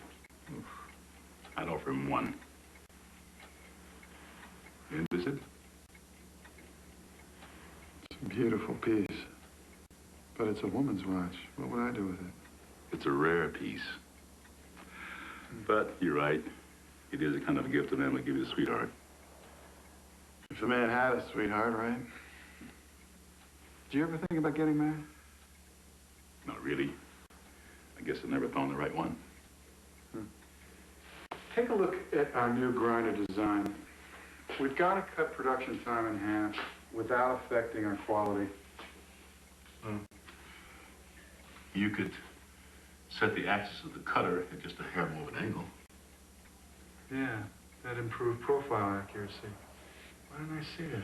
Well, you would have if those Washington people would just give you enough time to take a deep breath. Well, I best be going so you can get back to winning the war. The war will go on without me. Always time for you, Lawrence. Be good to you, Steve. If I don't, who will, huh? Yeah. Likewise, Mr. P. Well, Miss Charlie, it's just nice knowing that you're here taking care of my old friend. Just make sure he doesn't work you to the bone like he does himself. Oh, I'll try not to, Mr. Flynn. God bless you both. Take care, Lawrence. Thank you.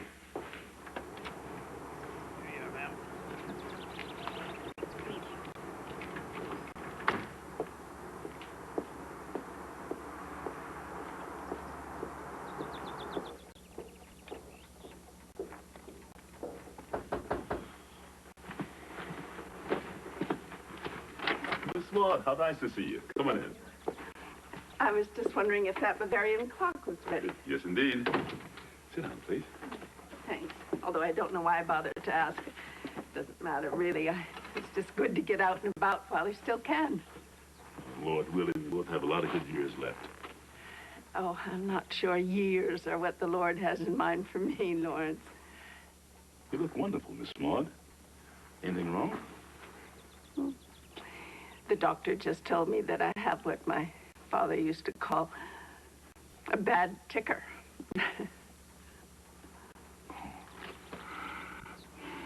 Miss Maud, I'm so sorry. Don't be. It's just life. How come the taxi brought you? Your car in the garage? Oh, no, it's my nephew. It's always Everett, isn't it? I came downstairs all dressed and ready to go, and the car was gone. I guess he's out joyriding with that friend of his, Hal Avery. That worries me. Well, if I'd known, Miss Maud, I could have saved you the trouble and dropped it off at your place. Everett is my problem, Lawrence, not yours.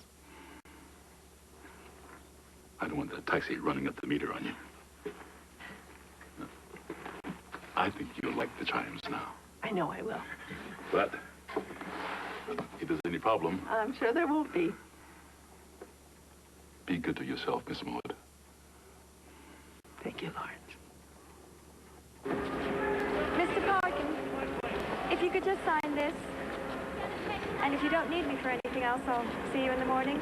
I'm sorry. I got so busy down here, I made you late again. Let me give you a ride home. Maybe we can stop off and get a bite to eat along the way. Thank you. That's very nice. I really can't. You have other plans? Yes. I mean, no.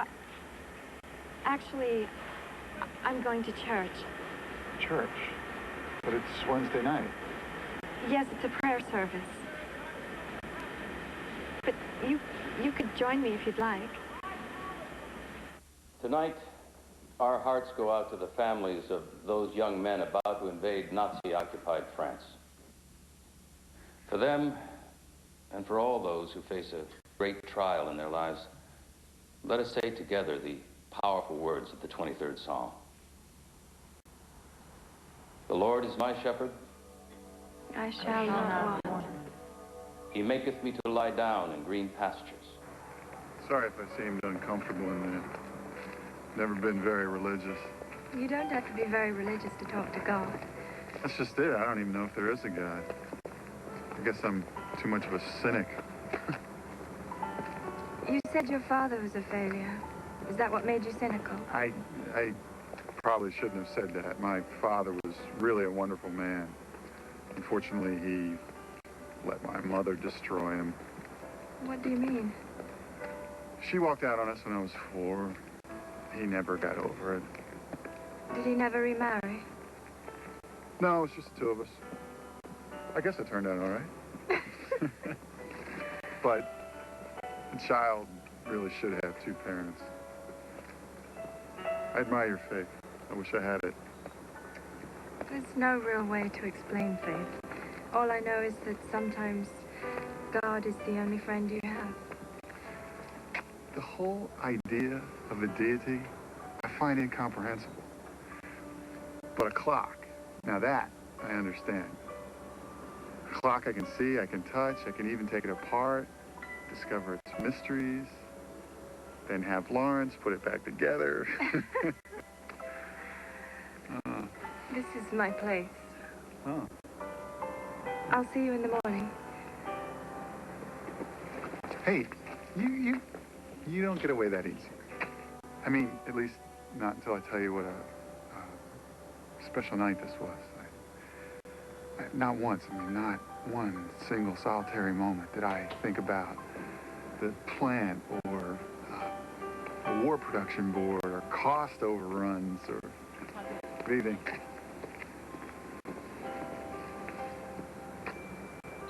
All I thought about was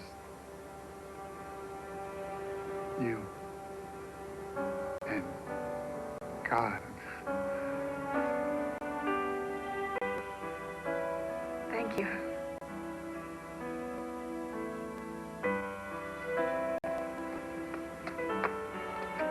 Good night.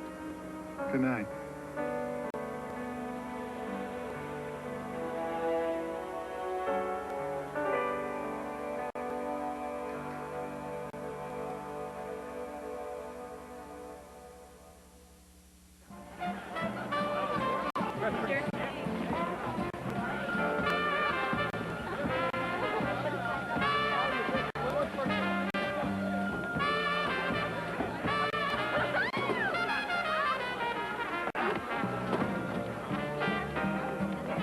Where's David? He'll be back in a moment.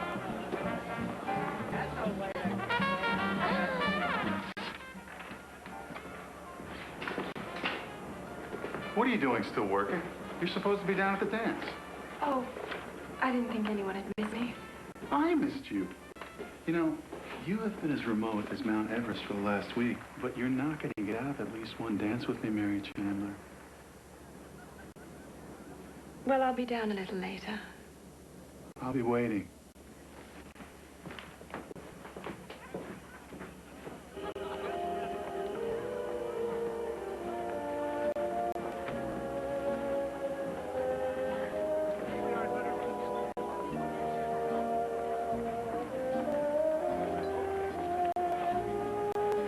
Men have been known to fight wars for the privilege of holding me in their arms. And all you had to do was give us a place for our charity dance.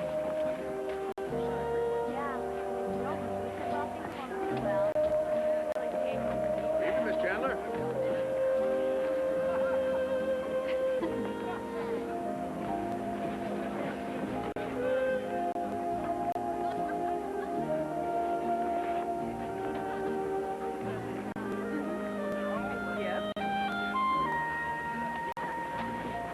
May I have the pleasure?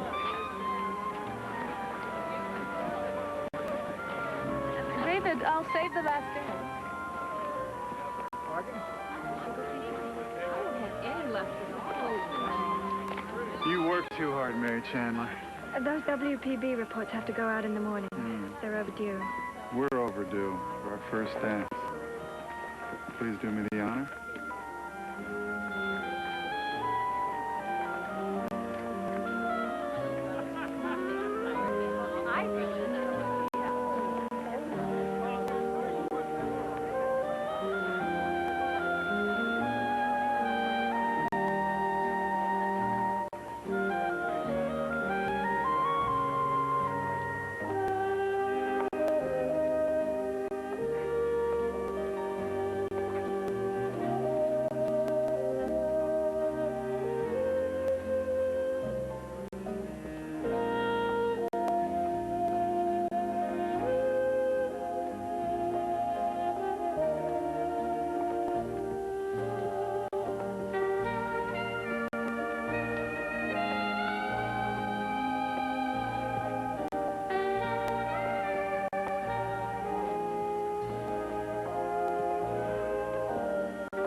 Mary, tell me what's wrong.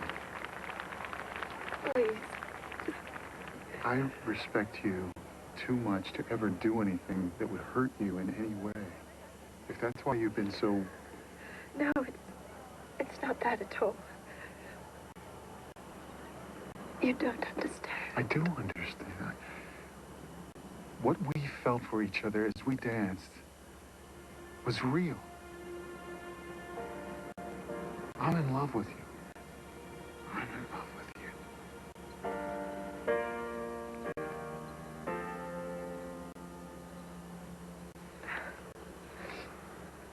I'm sorry. Sorry. It's wonderful. It's impossible. David, I should have told you. There's somebody else? What then? Mary. What?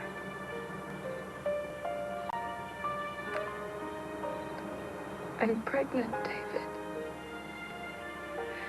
There was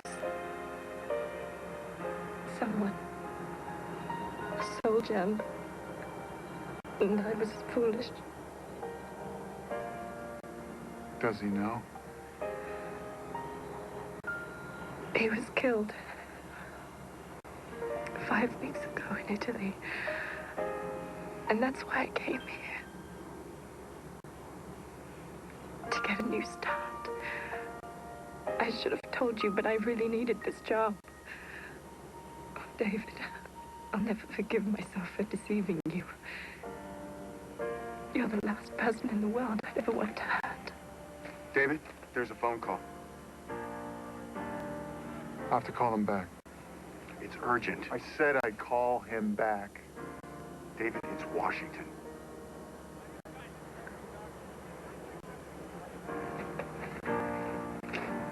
Mary, wait here. I'm going to be right back. All right? Wait here.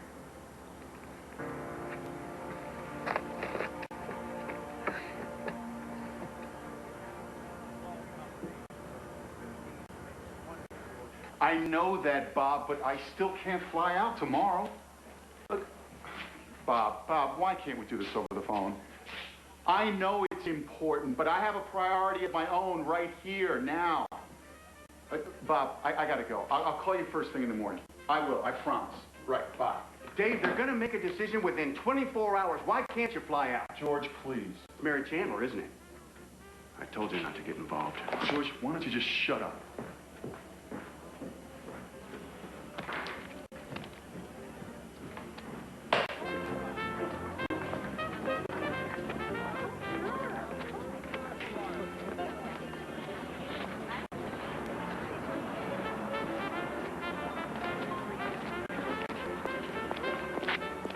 David, you look frantic. Have you seen Mary?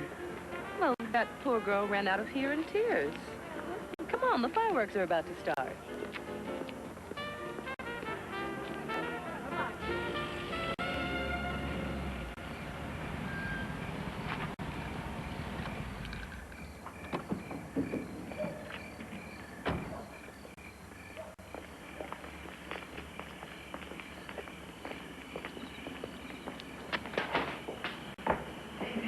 Where are you going? I can't stay here. I have to go. You can't leave. You need to talk. It is the only way. Now, listen to me. You belong here with me. I don't know where I belong. And I couldn't find you. And I thought I might never see you again. I felt like everything that was good in my life was gone. How can you say that? I know what I want. And what I want is to marry you. Going to have another man's baby. Why would you ever want to marry me? It doesn't matter, Mary. It doesn't matter. I'm asking you to marry me. I don't want your pity. It's not about pity. It's about love. I can't do that to you. What will people think? Mary, I don't care what people think. All that matters to me, all that matters is being with you.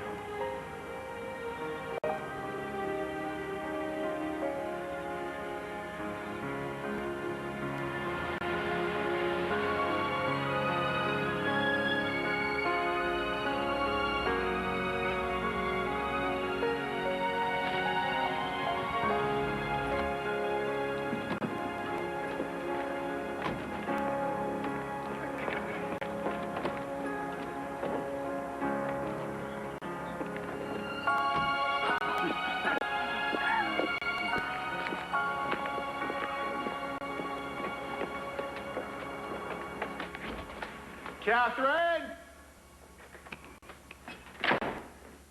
Catherine! I want you to meet someone. Mary, this is Catherine. Catherine Taylor. She has been with me 8 years, and she is the best housekeeper any bachelor ever had. Catherine, Mary Chandler. Hello. The best secretary any boss ever had. And she's agreed to marry me next week. Next week? Yeah. Mr. Parkin, you've lost your senses. Sorry, ma'am, and it's a pleasure to meet you, but next week is impossible. Sir, think of your social position. You owe your friends and your future wife a proper wedding. Then we'll make it 2 weeks. Hello, hello. Come in, Mr. P.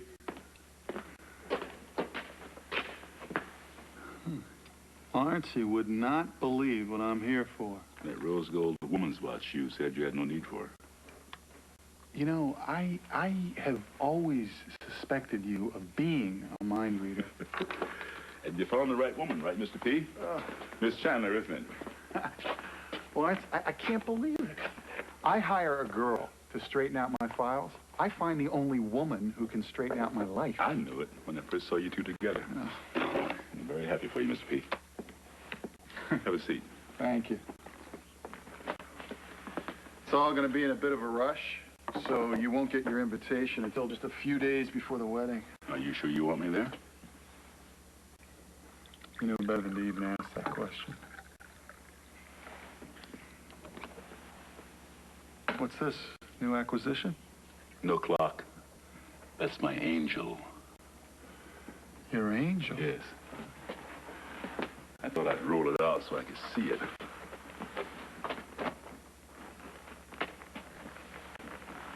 It's beautiful. Where'd you find it? It found me. I spent most of the summer repairing a steeple clock, and apparently the church treasurer ran over the building money, so the minister asked me if I'd take that instead for payment. I was tempted to sell it once during the Depression, but now I'm kind of glad I didn't. I'm going to have that put on my grave after I'm gone, so the people around here will know that I was worth something. Wilt thou, David, take Mary as your wife, to have and to hold from this day forward, for better, for worse, for richer, for poorer, in sickness and in health, to love and to cherish, till death do you part? I do. Wilt thou, Mary, take David as your husband, to have and to hold from this day forward, for better, for worse, for richer, for poorer, in sickness and in health, to love and to cherish, till death do you part? I do. Rings, please.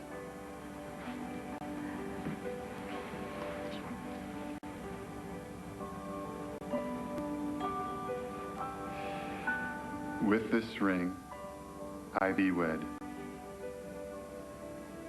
With this ring, I be wed. Those whom God hath joined together, let no man put asunder.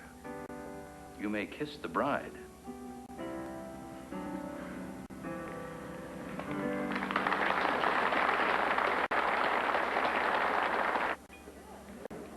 Congratulations, Thank you, David. Dee Dee. Barbara, thank you so much for coming. Dear David, I can't tell you how pleased I am that you finally found a young woman worthy of you. I hope you have a very happy life, my dear. Thank you. Thank you, Barbara. I mean, we don't even know where she came from or who her people are. You're absolutely right.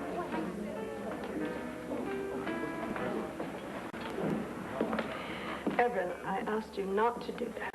If I'd known the libations were this good, I'd have come to one of these weddings a long time ago. I hope you don't expect me to drive with you in your condition. I'd be happy to drop you off on the way home, Miss Maud. Thank you, Lawrence. You certainly did a wonderful job resurrecting that old Bavarian clock. The chimes have the sweetest sound now, thanks to you. Well, the sweetness was in there all along, Miss Maud, just waiting to be brought out. Oh, what a wonderful way to put it. Have you been through the reception line yet? No, I like to sort of hang back until everybody else gets their time. Well, yes, I think I will take this time. Thank you. Again, how are you? Mary, I want you to meet Maud Gannon, the gracious lady who made me feel welcome and was so helpful when I first got to this city. Miss Maud, my wife, Mary. You can tell how much I love saying my wife. Well, it would take an exceptional woman to win the heart of David Parkin. Well, he's an exceptional man. He's such a perfectionist in everything. So I know he took all the time he needed to find exactly the perfect one. My best wishes to you. Thank you. You take good care of her now. Best to you both. Thank you. I have something for you. It's your wedding gift. David. It's exquisite. It's to remind you every minute of every hour how much I love you. Wherever did you find it? Come here, come here. Lawrence found it. Lawrence, it's beautiful. Not nearly as beautiful as the bride. Oh. Thank you.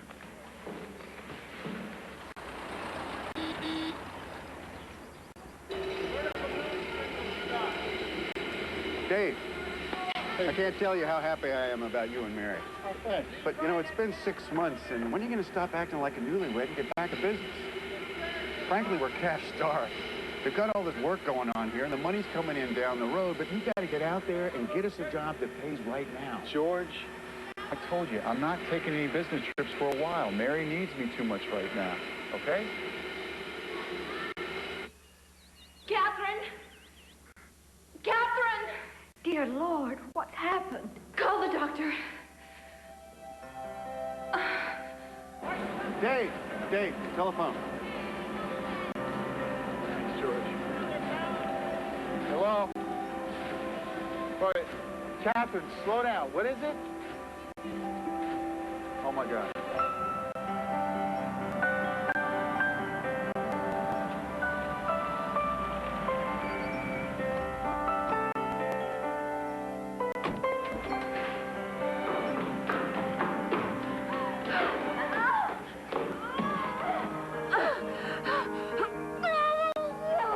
Mr. Parkin, you can't come here. No, David! Catherine, you know what to do. I'm having a difficult time stopping the bleeding. I'm afraid the baby could suffocate in the birth canal.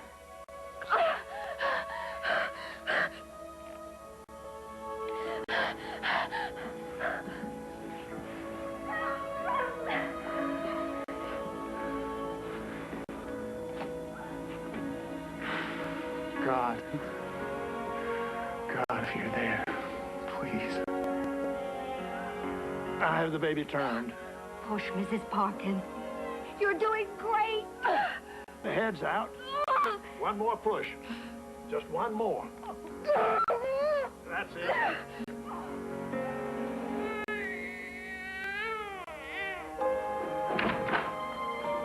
Congratulations. You have a beautiful baby girl.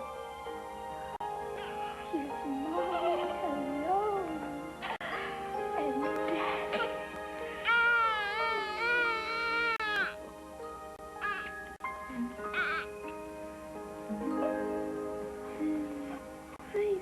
Oh, beautiful, Andrea.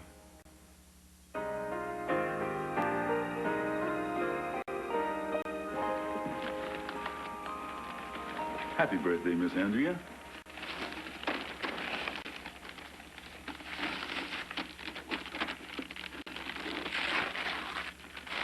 You made it.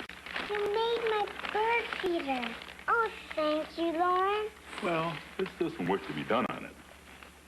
You think you can help me? Yes.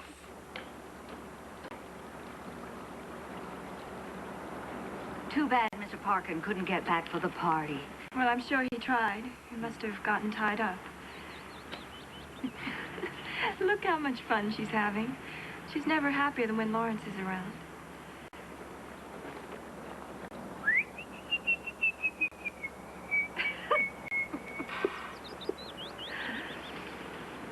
Let's paint it red. don't like bright colors. You scare them away. When are they gonna come? Take some time. You see, birds... Here. Birds are suspicious, like some people. What's suspicious? Well, it means having a lot of questions like you. Oh. What kind of birds are we gonna get? Oh, bluebirds, redbirds, everybody in the rainbow is welcome. Why are birds different colors? Well, because God made them that way. Is that why your skin's brown? My skin? Yeah. That's right, Missy. Because God made it that way.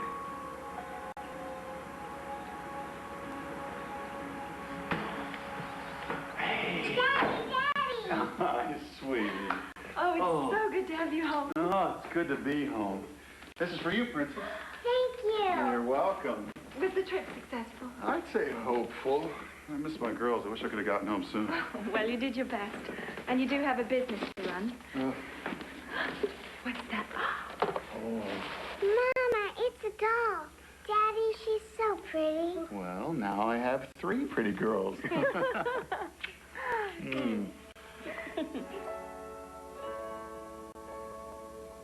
Arms up. Hey, yo. Good night, sweetheart. Daddy, don't leave. Time to go to sleep. Stay just a little longer. Okay, but then you gotta go night-night. Daddy, why do you have to go away to work all the time? Because Daddy has to find new customers for his business. I miss you when you're away. I miss you too, Princess. Oh, I miss you too.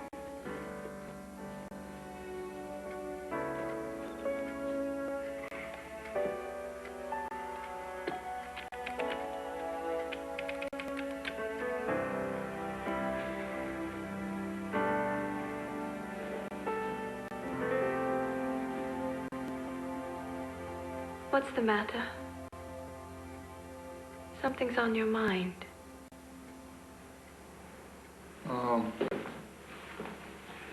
I guess I'm just feeling guilty about being away so much. And I'm just dreading the day we have to tell Andrea I'm not a real father. David, you are a real father. Being a father doesn't happen at the moment of conception. It happens over the years. When you love and care for a child, all the things you've done. Oh, I've failed you, haven't I? Mary, it's not about that. If only I could have given you your own child. I couldn't love Andrea more if she was my own flesh and blood. You know that. I feel privileged to be her father. And she's lucky to have you.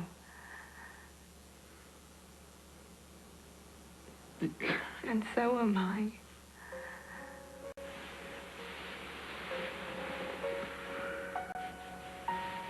Have I told you lately how much I love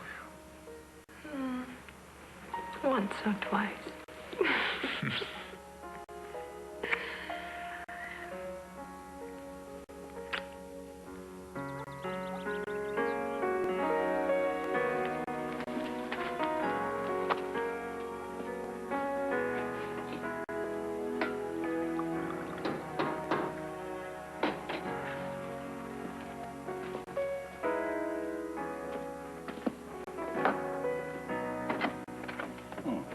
Miss Moore, let me give you a hand with this. Thank you. Actually, I enjoy doing things for myself. It's a good thing, too, seeing as how I don't have anyone who's willing to help me. What about your nephew? Oh, I don't even want his help. In the car on the way over here, he asked me for another temporary loan. He and that Avery boy are always trying to weasel money out of me. Here. He thinks he's going to inherit my estate. I'm not going to leave him a cent. I'm going to leave it all to the church. Oh, well, Enough complaining. Miss Maud, do you know this is an original set, Thomas? Yes. With a pretty penny. Look at that workmanship. You'll never see a finer piece. Well, at least not outside of the workshop of Mr. Lawrence Flynn. Yes, ma'am. I'll get onto it by the end of the week, if that's all right. Oh, that'll be fine.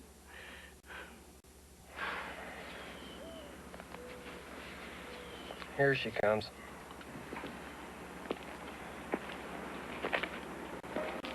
Lawrence, I enjoy our visits. Yes, indeed. I'll see you next week. It will be ready, Miss Maud. Thank you.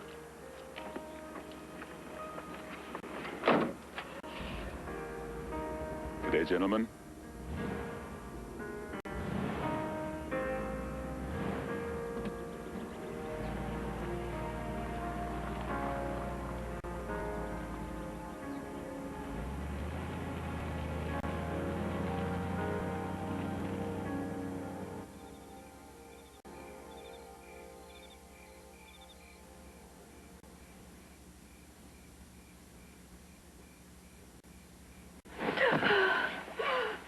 What is it? Are you all right? I just had the most horrible nightmare. Oh, sweet. What was it? I dreamt I was holding Andrea in my arms. And I was rocking her to sleep, and this angel came through the window and took her from me. Oh, honey. It was just a dream. I have to see her, Dave. Mary, you know, she's fine.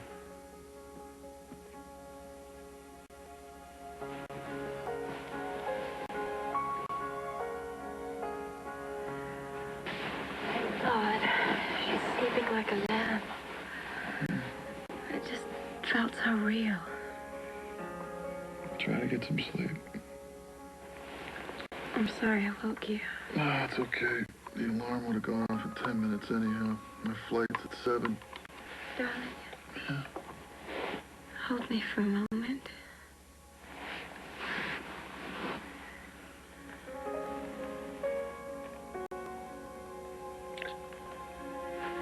Everything's all right.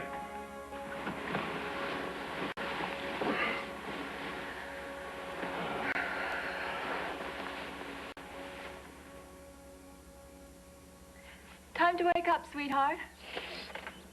Catherine has a lovely breakfast waiting for you. Andrea? Mama, my neck hurts.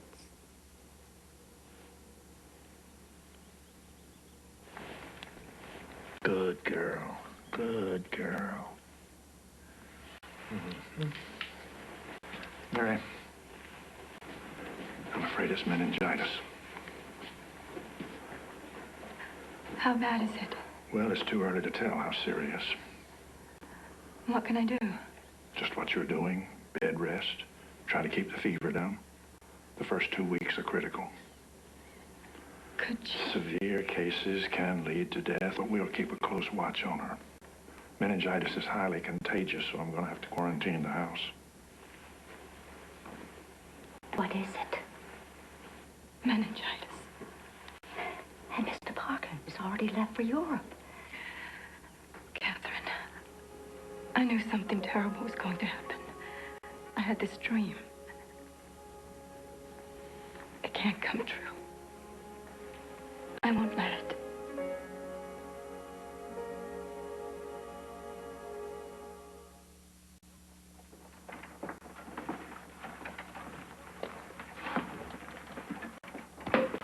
Gentlemen.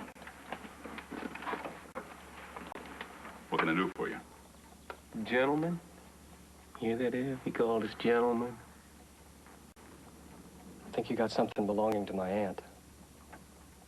Miss Maud send you? Yeah, she did. Where is it?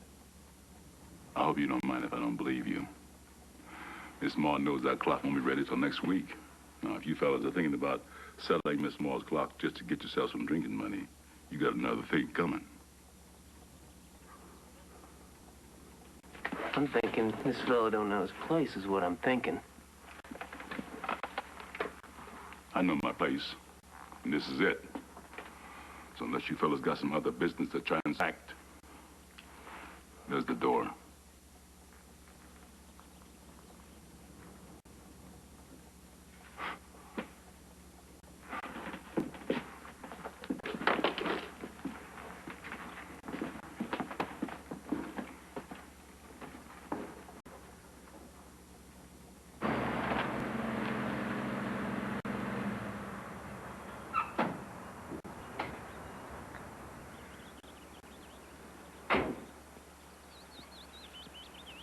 Lawrence, you can't come in. Andrea has meningitis. Meningitis? How long has she been sick? Over a week now. And we still can't get her fever down. Maybe I can pick her spirits up. You always do, Lawrence. But this time you can't come in. Well, I can come in, Mrs. P. I just can't come back out. Besides, I suspect you could use some help yourself. Andrea? Look who's here.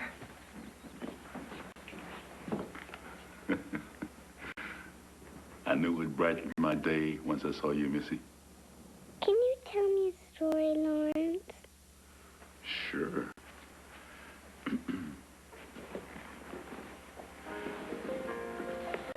Do you know the Bluebird story? No, tell me. Well, once upon a time, there was this bluebird who had a little girl as a very special friend. Now, do you know what her name was? Andrea? Right as rain. Andrea got sick one day, and nobody knew what to do. But Mr. Bluebird knew just the thing that would make her feel all better.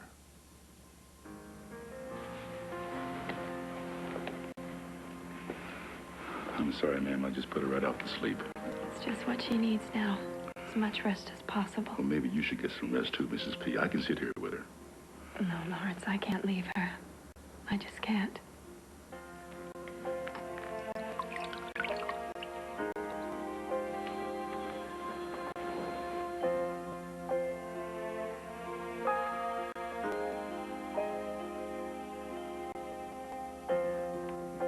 Excuse me. Mr. Parkin's on the phone.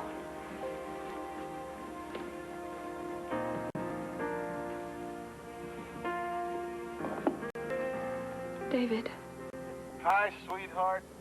I just landed in Washington. I've got one more meeting tomorrow, then I'll fly home. You have no idea how much I miss you both. Mary, you still there? Darling, Andrea has meningitis, and she's not responding to the medication. I'll fly home right away. It's gonna be all right, I promise. I'm scared. I'm so scared.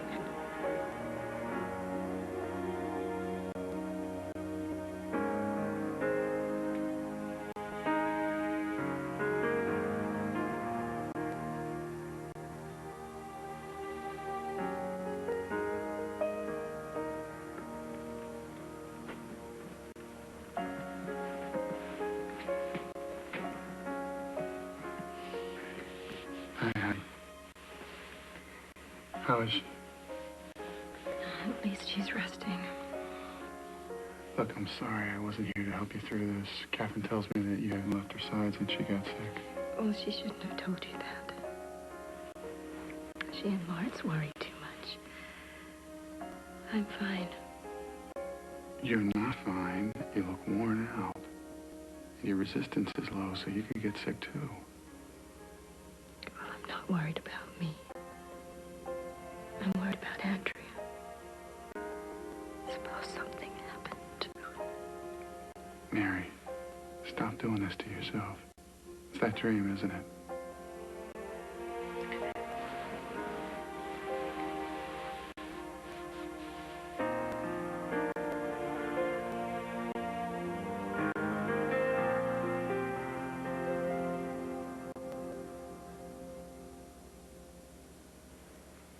Mama.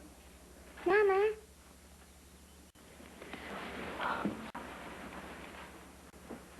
David, David, her fever's gone. Where's Lawrence? You stay with her. You're the first person she asked for. That means she sure knows how to steal my heart.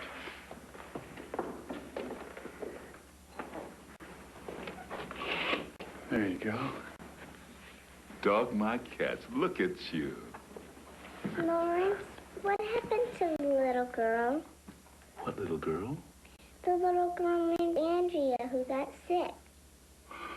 Oh. Well, let's see.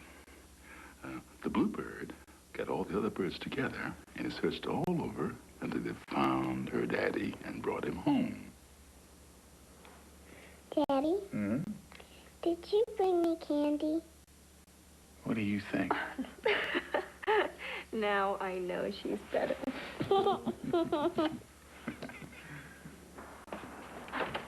Lawrence, I can't tell you how much Mary and I thank you for all you've done. Oh. I'm the one that should be thanking you, Mr. P. I never realized how much joy one little spirit could bring into this world.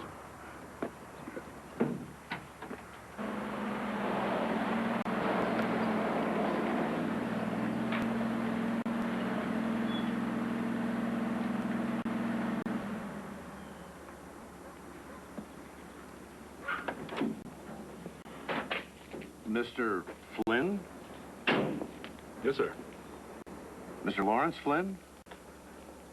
Do you have something that identifies you? I know who I am. Yes, well, do you have somewhere we can talk?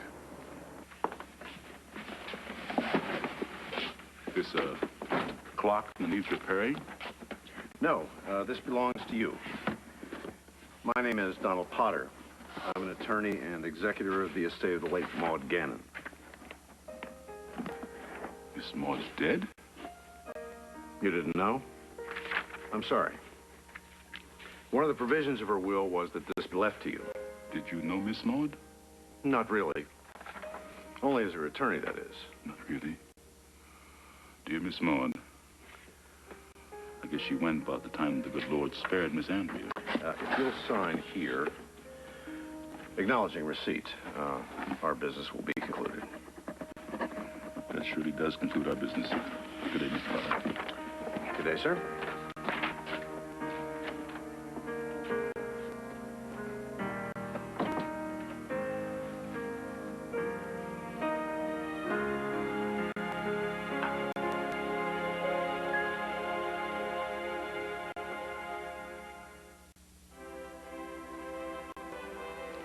Look, Mama, it's a dress. Oh, how pretty. Go show it to Catherine. Thanks, Daddy. You're welcome, sweetie. David, it's lovely, but its smile's too big. Maybe when she's 10. I'm not good at this, am I? Well, otherwise you'd be perfect. There you go. And now a gift for my big girl. I hope you like it. Nice paper. I wrapped it myself. Really? What, you don't believe me?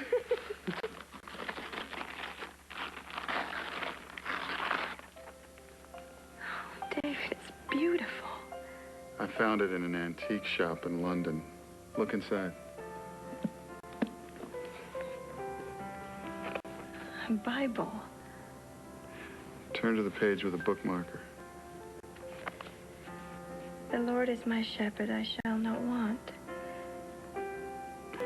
Remember the prayer service you took me to? It was our first date. Only date.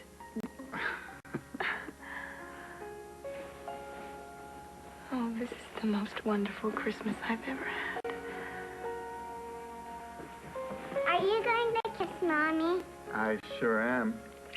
And don't think you're gonna get away without one. Yeah. Merry Christmas, sweetheart. Merry Christmas. Merry Christmas.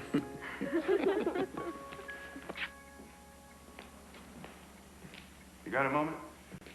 About losing that contract, we're not going back in again with a lowball bid. I'm not going to let them force me into cutting the wages of my people. Then what are we going to do? If we don't get some new business, we're going under. Then what's going to happen to your people? Listen to me, George. I built this business during the Depression. We made it through the war, and I'm not about to let anything happen to this company or to those people down there. Sue, call Mary. Tell her I'll see her for dinner, but I'm going to stop by Lawrence's place on the way home.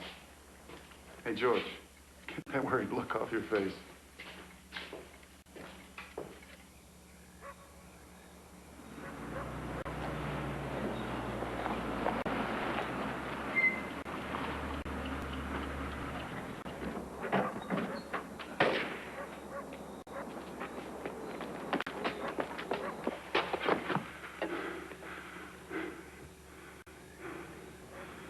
Oh, my God.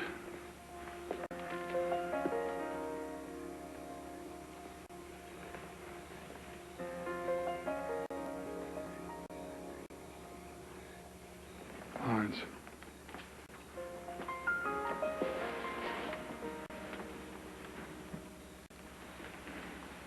Lawrence, it's me.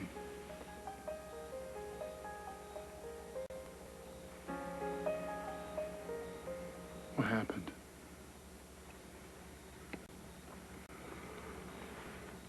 He came in with that gun, mad because Miss Maud cut him out of her will. He said that I'd cast some sort of a spell over her and cheated him out of a valuable clock. I've been in war, and I know the look in a man's eyes when he's fixing to kill. But no clock that man was after. It was me. I tried to tear the gun out of his hand. It went off.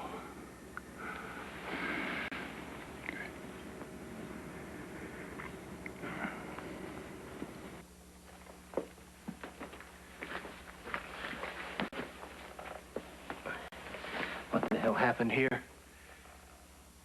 Did you kill him? No. I didn't.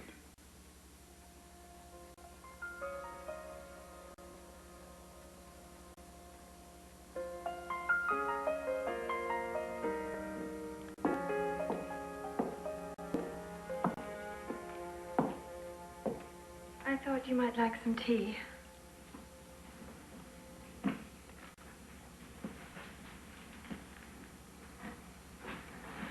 Why did you tell them you did it? Why don't you think I did?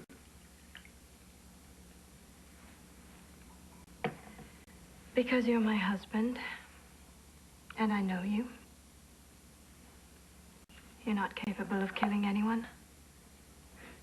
Everyone's capable of killing. It was Lawrence who shot him, wasn't it? I knew he'd never get a fair trial. And even if he was acquitted, Gannon's friends would come after him. The only way to protect him was to keep him out of it altogether. How can he mean so much to you that you're willing to put everything we have in jeopardy? During World War I, my father was the white captain of the Negro Rifle Company, and Lawrence was his sergeant. There was a battle in France. And my father's company was in the middle of it. They were getting cut to pieces. And in the middle of this battle, Lawrence repaired a machine gun and used it and allowed the whole company to escape. He saved my father's life. Dad proposed him for the Congressional Medal of Honor. Of course, he never received it. It was unthinkable for a Negro to receive such an honor in those days. But my father never forgot, and neither can I. I'd already lost my mother. Without Lawrence, I would have lost my father, too. I owe him.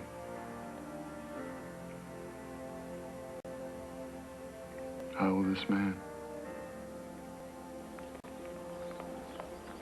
We give the drill cutters half their previous area. We set up the production site for the new prototype drill over in that quadrant. Better work. David, the trial's tomorrow. It's still not too late. George, please. David, how can I be your friend if I don't tell you what I feel? Look, I know what I'm doing. I don't think you do. A self-defense plea might get Lawrence off. But in any case, he's an old man with few years left. You've got your whole life ahead of you. What kind of a life would I have if I betrayed a friend? You haven't betrayed anyone. And even if you had, the man's a Negro. You've got to think of your family first. I have work. So do you. David, Lawrence is here. I'm sorry to drop by so late, Mr. P, but... No, come on in, Lawrence. We gotta talk.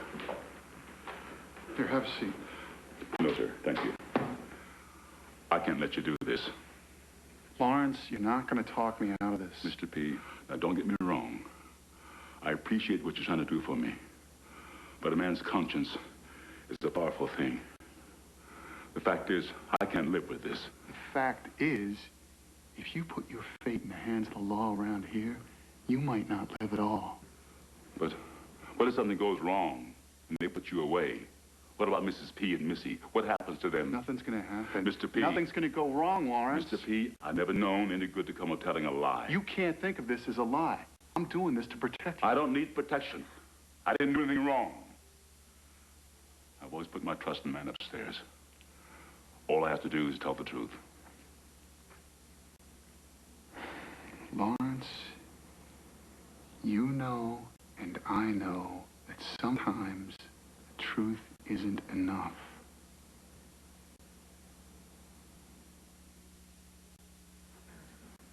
And when you crouched by the body of the shooting victim, did you ascertain that he was already dead? Yes, I did. What else did you determine? Well, Eb Gannon, the victim, had been drinking. I got quite a whiff of 90 proof. Officer Brooks, would you please use the pointer again to show the jury where Mr. Parkin was standing in relation to the victim? Right about there, sir. And he had the gun in his hands? Yes, he did. Who did that gun belong to? It was purchased by Everin Gannon. And where was Lawrence Flynn, the owner of the property? He was sitting right there on the bed. And how did Lawrence Flynn appear to you, Officer Brooks? Like he was in shock. I figured since Gannon had trespassed on his place that he'd killed the man and Mr. Parkin had taken the gun from him. Objection. Conjecture. Sustained. You'll disregard Officer Brooks' comment. Go on. Forget what was in your mind, sir, and just tell us exactly what you said to Lawrence Flynn. I said, what happened here? Did you kill him? And what did Flynn say? He didn't say anything. Mr. Parkin spoke up instead. And what did Mr. Parkin say? He said that he did it. That he shot the man himself. Please examine the pistol, Mr. Parkin. Is that the weapon in question? Yes, it is. Will you please tell the court exactly what you saw and what happened when you entered Flynn's workshop? When I entered the shop, Mr. Gannon had the gun pointed at Mr. Flynn. When he saw me, he turned and aimed the gun at me. But I knocked the barrel in the air before he could fire. And in the fight for the gun, it discharged, and Mr. Gannon was shot. May I remind you, sir, of the testimony of the forensic expert, that there were 3 sets of prints on that gun. Yours, the victim's, and Lawrence Flynn's. Mr. Parkin, can you explain how Lawrence Flynn's prints got on that gun? Yes, sir, I can. As Mr. Flynn has already testified, Mr. Gannon came into the shop and pulled the gun. They struggled over the gun. Isn't it more likely, sir, that you concocted this whole story just to protect Lawrence Flynn? No, sir. Mr. Parkin, you're an intelligent man. I'm sure I don't have to explain perjury to you. So let me just remind you, sir, that you are under oath. Are you the man who fired the shot that killed Everin Gannon? Yes, I am.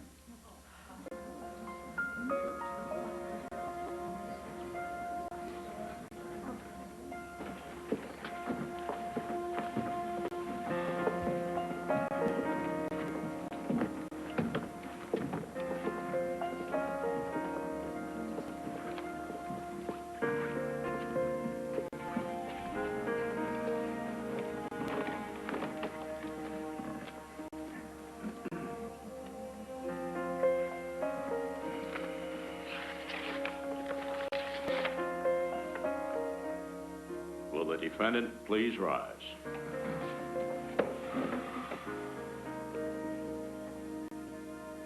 The jury has reached a verdict. The jury finds David Parkin not guilty, that he acted in self-defense. The defendant is hereby released from custody, and this court is adjourned.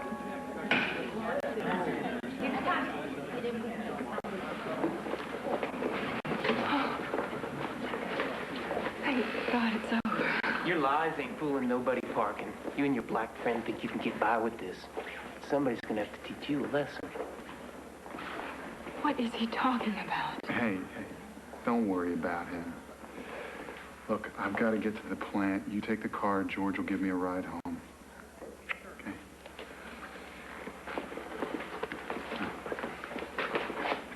Hey, cheer up. We won. I guess so. I don't know what to say. Just say, thank God. I didn't know you believed in God.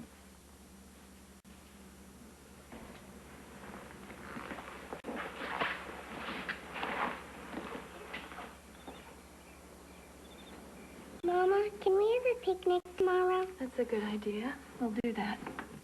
Can Daddy come too? I'm afraid Daddy has to work, sweetheart. What time will he be home? I'm not sure. Can you tell Daddy to come kiss me goodnight, even if I'm asleep?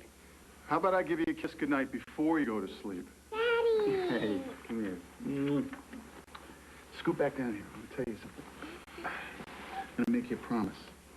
I promise, from now on, I'm going to try and spend more time at home, okay? Okay. All right. Good night, sweetheart. Sleep tight. Don't let those bed bugs bite you.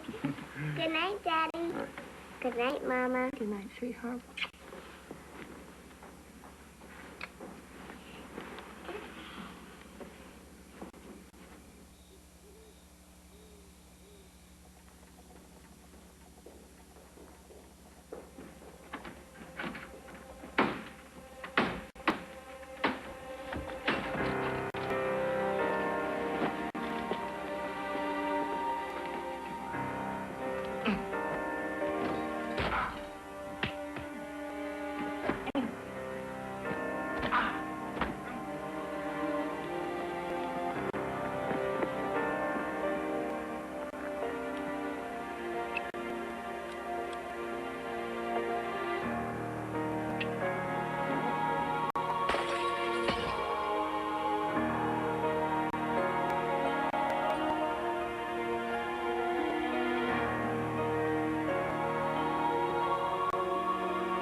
David, the house is on fire. Oh, dear God, Andrew. Mary? Mary? Mary? Mary?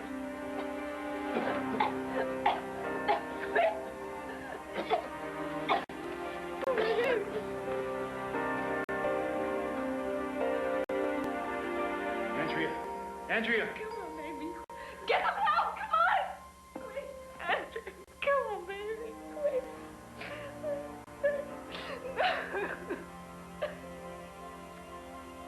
It's impossible for us to understand the death of a child. This precious life we have nurtured from the moment of birth has become so much a part of us. So we must reach out from the darkness of our very human grief the light of faith. As the scriptures promise, come unto me, all ye that labor and are heavy laden, and I will give you rest. Mary and David, let me assure you that the only love greater than a parent's love is the love that God has for his children. May it give you peace in knowing that your sweet Andrea will forever rest in the loving arms of our Heavenly Father. You sure you're all right? We appreciate everything you've done, George. Don't worry, I'll take care of things down at the plant. Thank you.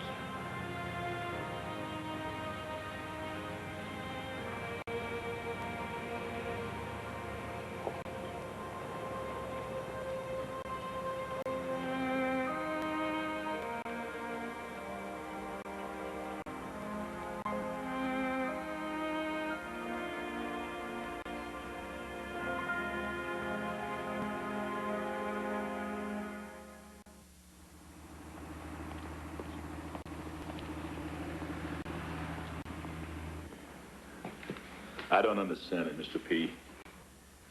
You spent this last year getting rid of the clocks. You spent all those years collecting.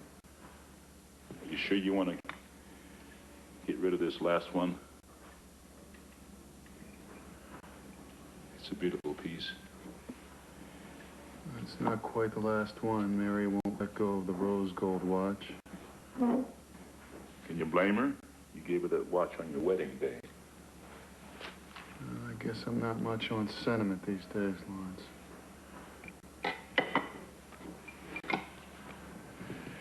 She was a very special girl, that little Missy. Not a day goes by that I don't think about her.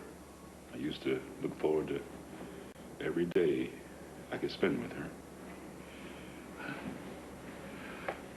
I don't have many sunrises left, but I'll always be sorry that little Miss Andrea had to die because of me.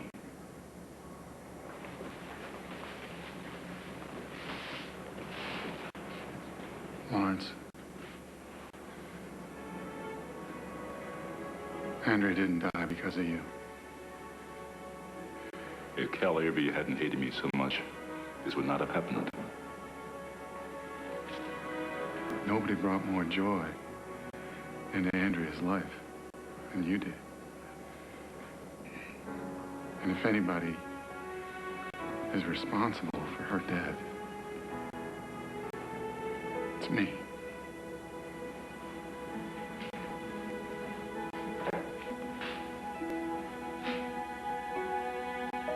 I think we finally decided to sell the house, Mary, I know how much you love it here. but I'm ready to let go. The only way David will ever find peace of mind is if we leave this house. Then he's not doing any better? Oh, he's doing better if you're talking about work. The business is thriving, but he's never home. Whenever I try to talk about Andrea, he says nothing. You know, he hasn't even been to the cemetery since we buried her. I'm sorry. Please, sit down. And it isn't grief I see in his eyes. It's anger. You know, it wasn't just Andrea's life that was taken away from me. I lost David, too. And now it's Christmas, and no matter how hard I try, there's nothing to celebrate. Are you sure you won't have some tea? Mary. I'm sorry, Father Mike. I wish I had a little more of the Christmas spirit. Mary, in time, you'll learn to live with your grief.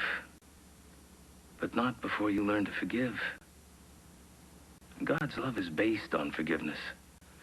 He forgives us, and in turn, he expects us to forgive our fellow man. How can we? Maybe it's time to think about someone else. Time to do something for another child. I know a little girl named Martha who isn't going to have much of a Christmas.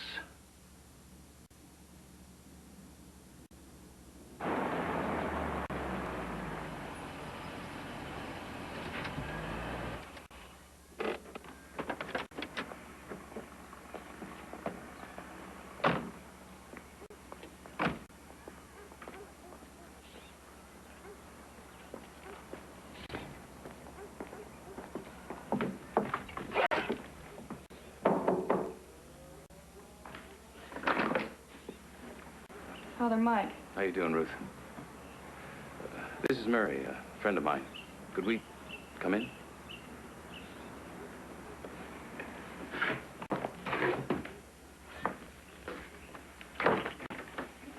Sorry about the house. It's sort of a mess. Oh, it's fine. Oh, did Martha do this? Yes. She likes to make things. It's very pretty. Where is she? Martha, you don't have to hide. It's just Father Mike and a friend of his. Martha Ann.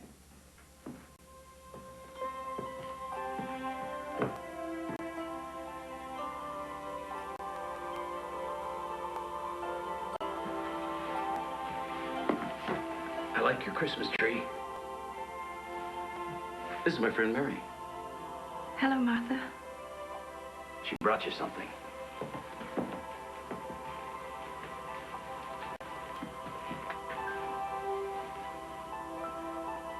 It's for you. It's all right. It's yours to keep.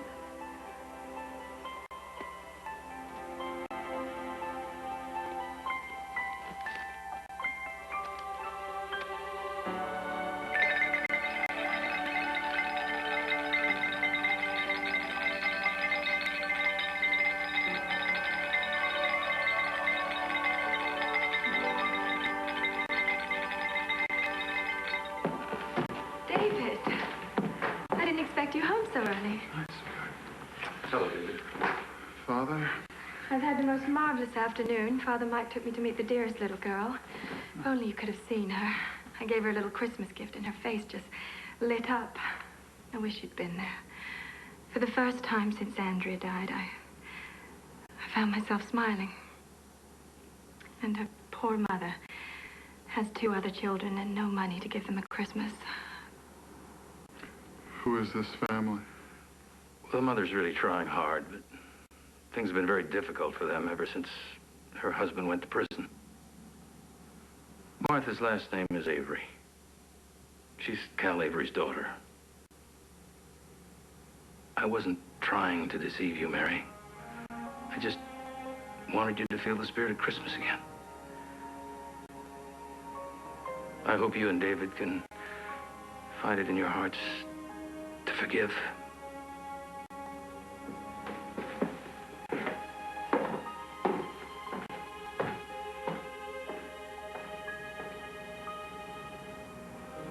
Forgive?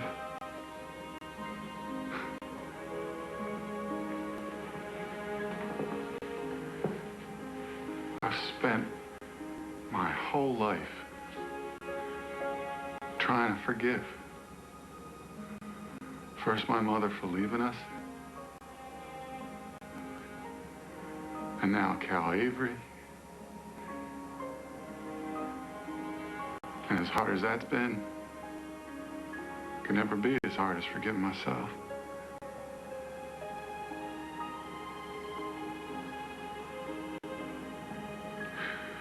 I let my little girl down. I let her down.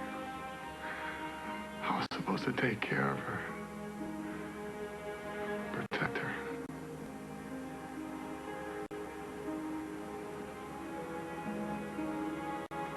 I failed her.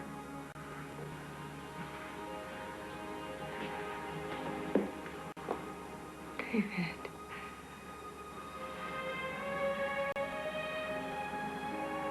Come with me.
Christmas. Thank you. Merry Christmas.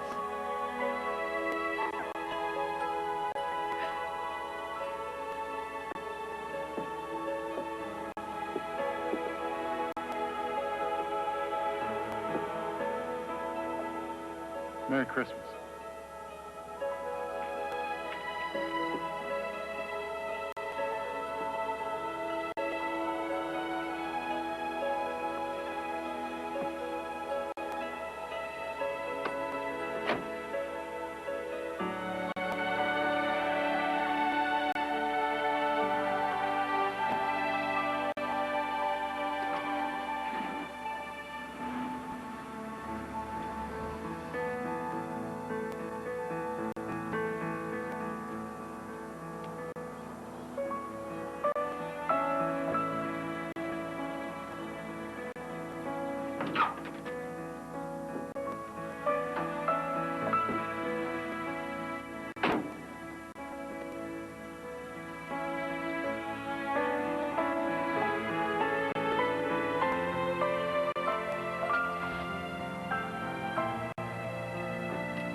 How do you measure time?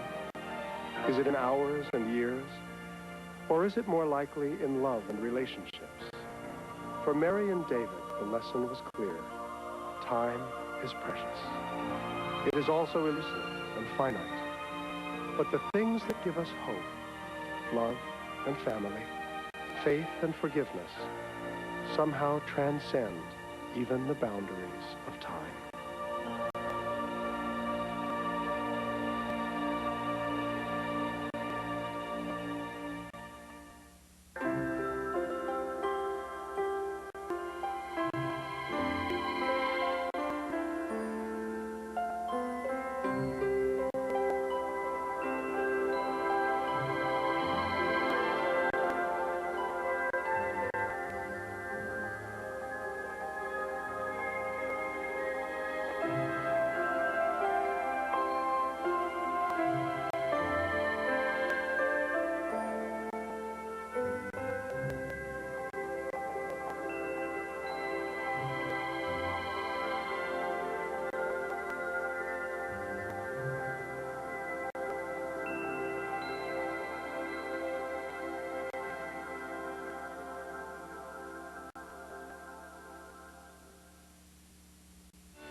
This special movie presentation was brought to you full-length and commercial-free by the Trinity Broadcasting Network and was made possible by your love gifts and telethon pledges.